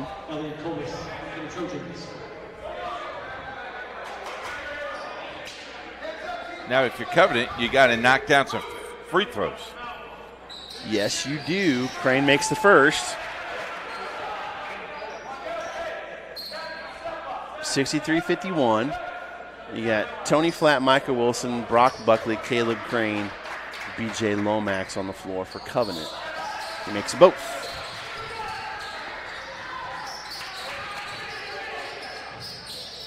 Kolbus gets it to Carter.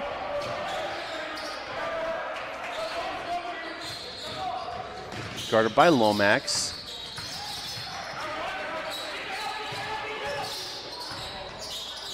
Carter trying to do a lot of it himself, and he is. He's feeling it, as they would say. That one's going to be on Woods, his third. Buckley is so unselfish.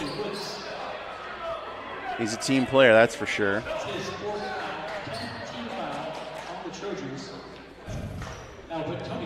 That is the fourth foul on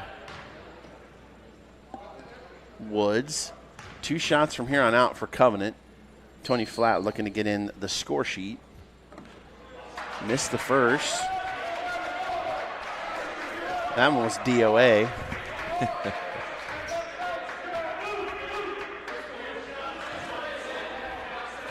Make this second one as Graham Shelton set the check back in. That one looked much better.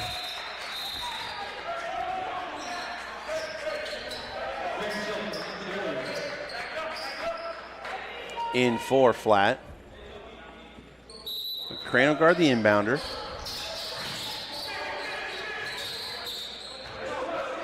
Carter's the guy they got to stop. He's been doing it all this second half for the Trojans.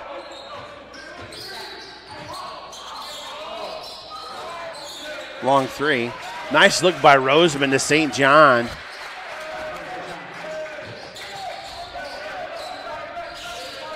This is a 10-point game. It is a 10-point game.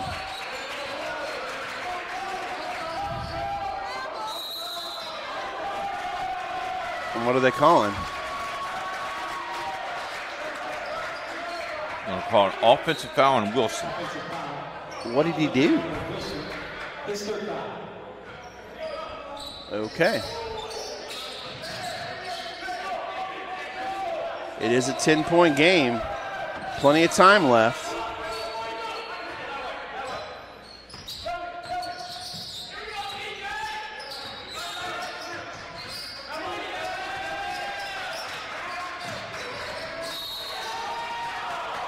They're going to call a block on Lomax.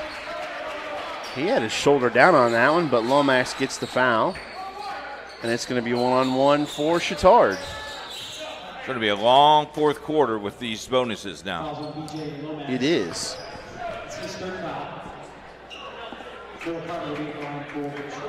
Carter's trying to take over for Chatard.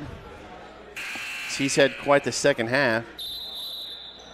Got 12 in the second half, 17 for the game. And Lomax had 21 in the first half, Keith. He's got a donut scored it. Yep. in the second half, as that first one is good.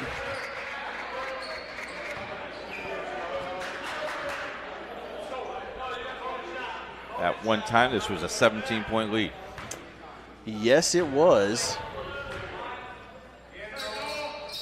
And now it's down to 8.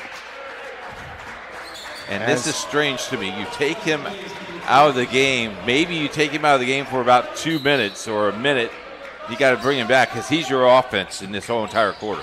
Yes, he has been.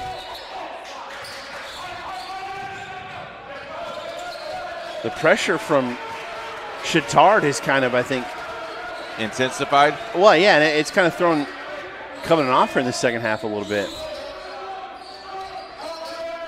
See if they can get a bucket here. Buckley, they'll work it around. Buckley comes back. They're trying to post up Lomax on Roseman. Ooh, tried to get Shelton cut into the bucket. One thing Covenant does have on their side is time. No shot clock. And that's going to be an offensive foul on Lomax. You cannot get out of control, and that's his 4th.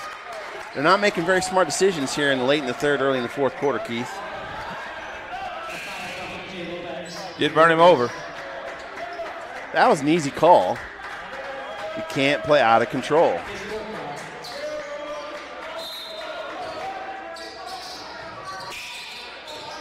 And Carter's back in. 45 seconds. Rest.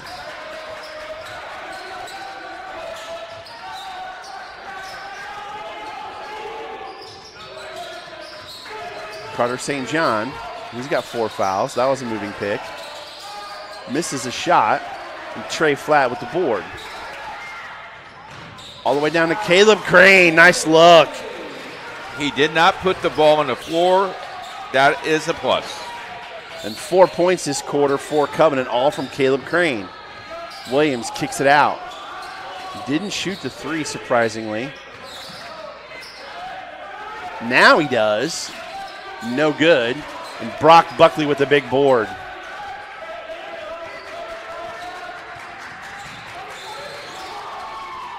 Caleb Crane got caught, but he somehow got it to Shelton.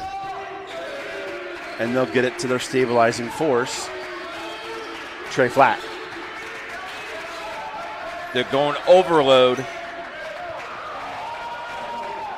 Oh, had him on skates there. He did. Nice look to Buckley. Can't get it to go, but he'll shoot two. Boy, you have that senior leadership at point guard, Keith, makes a huge difference.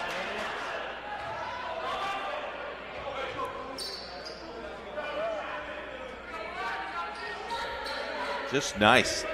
Get the ball up the floor. Oh, that's a travel again. He missed the first. I think our producer just wanted to see that again himself. Yeah, I think he did. As there's Noah Carter. He's just unconscious.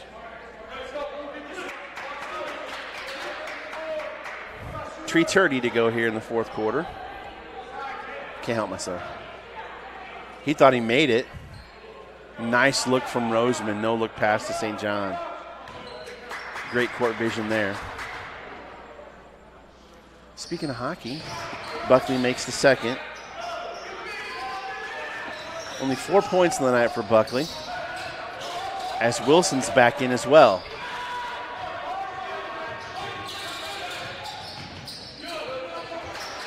See, normally they would have contested that second pass, but that would have let the guy back on the end get open, and they're going to get Trey Flatt on a foul there. That's his third. That's how they're getting open looks in the first half, was Chatard. So now it's going to be a free throw fest here, I think. Probably. Williams going to the free throw line. He shot his first free throw tonight and made it. That one he did not, and Caleb Crane with the big board.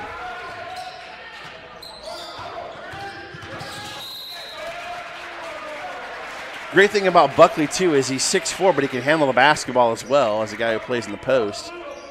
So you've got a lot of guys that can handle the basketball. So does Chatard.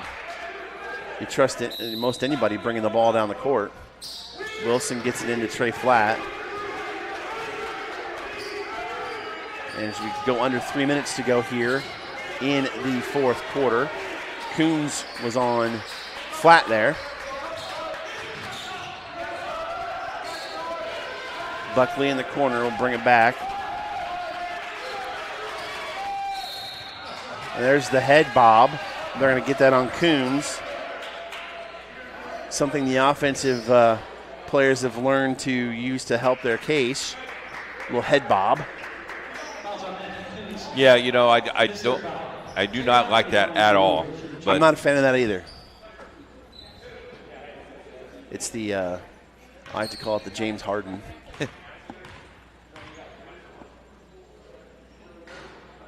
Oh, Flatt misses the free throw. It's his first miss of the night. Roseman back in for Chatard.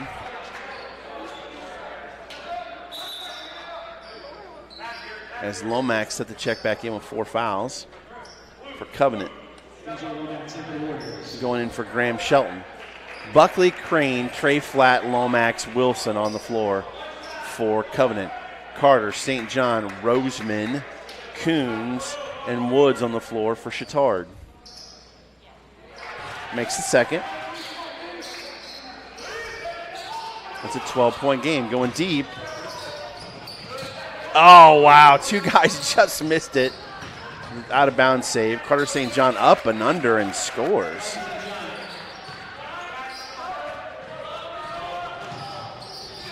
Lomax had a chance for his first bucket of the second half.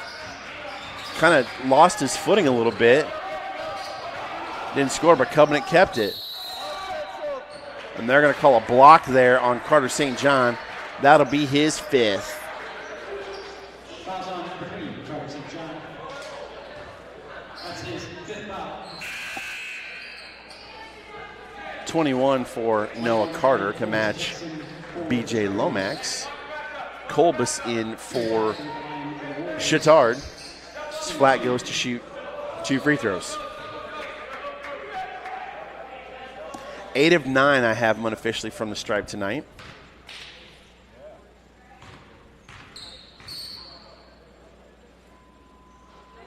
First one is good.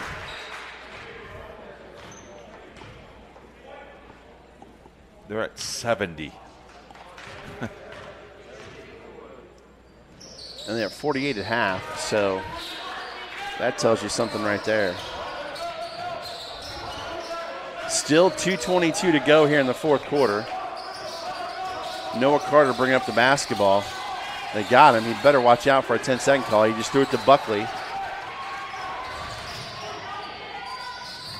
And Flat just takes it strong to the hole. 14-point lead. Little 6-0 run here by Covenant. Coons thought about it. Roseman will shoot it. Might have got tipped, but great job following his own shot is Roseman, and he scores. Tell he's the coach's son, can't you? Follow his shot. Tonight's game is brought to you by our good friends at College Hunks and Movers. Lomax shouldn't have shot that, but he missed. Portable movers, long distance or local, the easy. Our movers are service to expect and are easy to work with. Give them a call today, 317-516-0569. College Hunks and Movers. Had Lomax pull the ball out, and that's going to be a foul on Roseman. He'll send Lomax to the free throw line. It's Roseman's 3rd. That's his 3rd foul. Lomax looking for his first points here in the second half, Keith.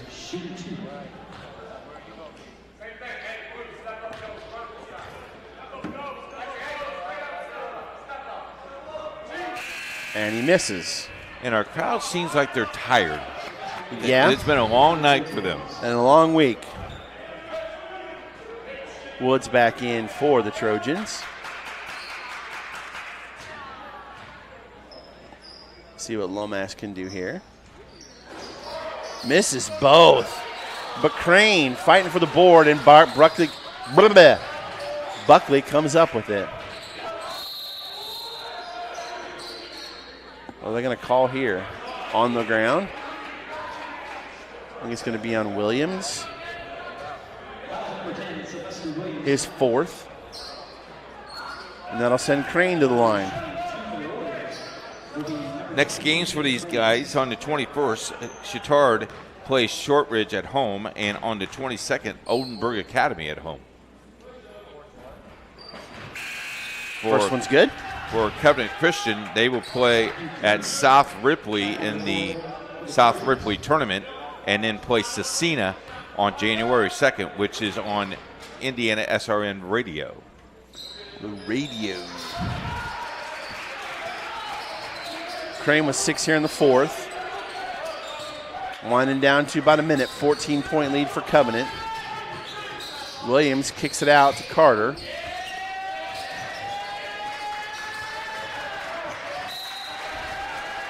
Out of bounds off of Flat. It'll stay with Chatard. 55.3 seconds left. Want to make sure and thank our cameraman, Keith. Yeah, Grant Nelson did a nice job tonight. I didn't remember his last name. That's right there to you. And our producer. Well, yeah. Stolen there by Michael Wilson, and he threw it away. Buckley there, though. Volleyball. 3 Got hits. it. And Lomax gets a bucket in the second half. Chatard with a timeout here, 16 seconds to go. Thank our associate producer, Riley Thomason, our executive producer, Jerry Collins. I'd like to thank our wives, Keith. Yeah, Debbie Myers and Rebecca Curl. I got family in for the holiday. I have all 6 grandchildren tonight at the house, so it should be fun. But what do you go by? Grandpa Myers? Papa? No, Coach. You go by? Oh yeah, it's Coach. Really? Yeah. Oh yeah. Wow. Yeah.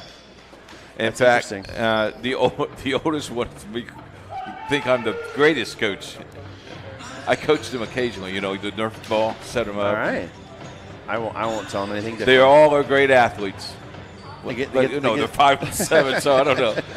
Soccer, dance. Hey, let's take a look at the lineup once again for tomorrow. 2:30 start, Heritage Christian at Cathedral, girls basketball. Joey and myself. Yes, 3:30 you've got Greenwood Christian at Bethesda Christian. That's on the radio at 3:30. Yep, Doc and Jarrett. You have got another radio game, Traders Point at University, 7:30. And then 2 big webcasts tomorrow night. Pendleton Heights at Guerin Catholic, 7:30. And North Central at Crispus Attucks at 7:30. Yeah, Jimmy and I will have a great game at that North Central. Oh, wait a minute. You're on that broadcast. You get to be coached to your grandkids. Yep. Get to go ice skating. Yeah, there you go. At the Coliseum? No, Lawrence Park. Lawrence Park, all right. 30 seconds left. Fulbright getting his first action of the night. Lefty up and in by Roseman.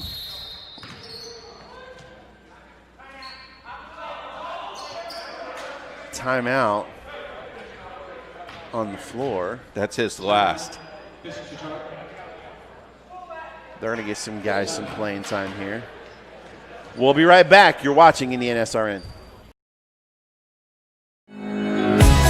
More fixing, more finding, more being original.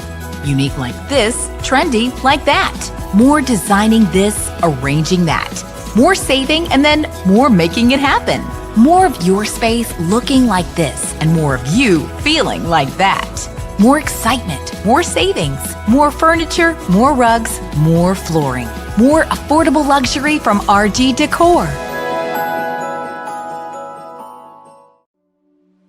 Can't get to a computer? Then we've got you covered. Just go to the Indiana SRN app and stay up to date with all of your favorite teams. You can watch live coverage or relive the experience with our on-demand service.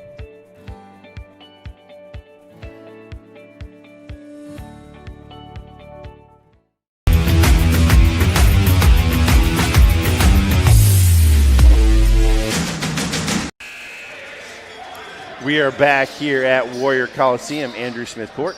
77-63 Covenant Christian with the lead in the basketball, 26.3 to go. Unless it's the greatest comeback we've ever seen. Covenant will move to 4-0 in the year, while Chatard will move to 0-4.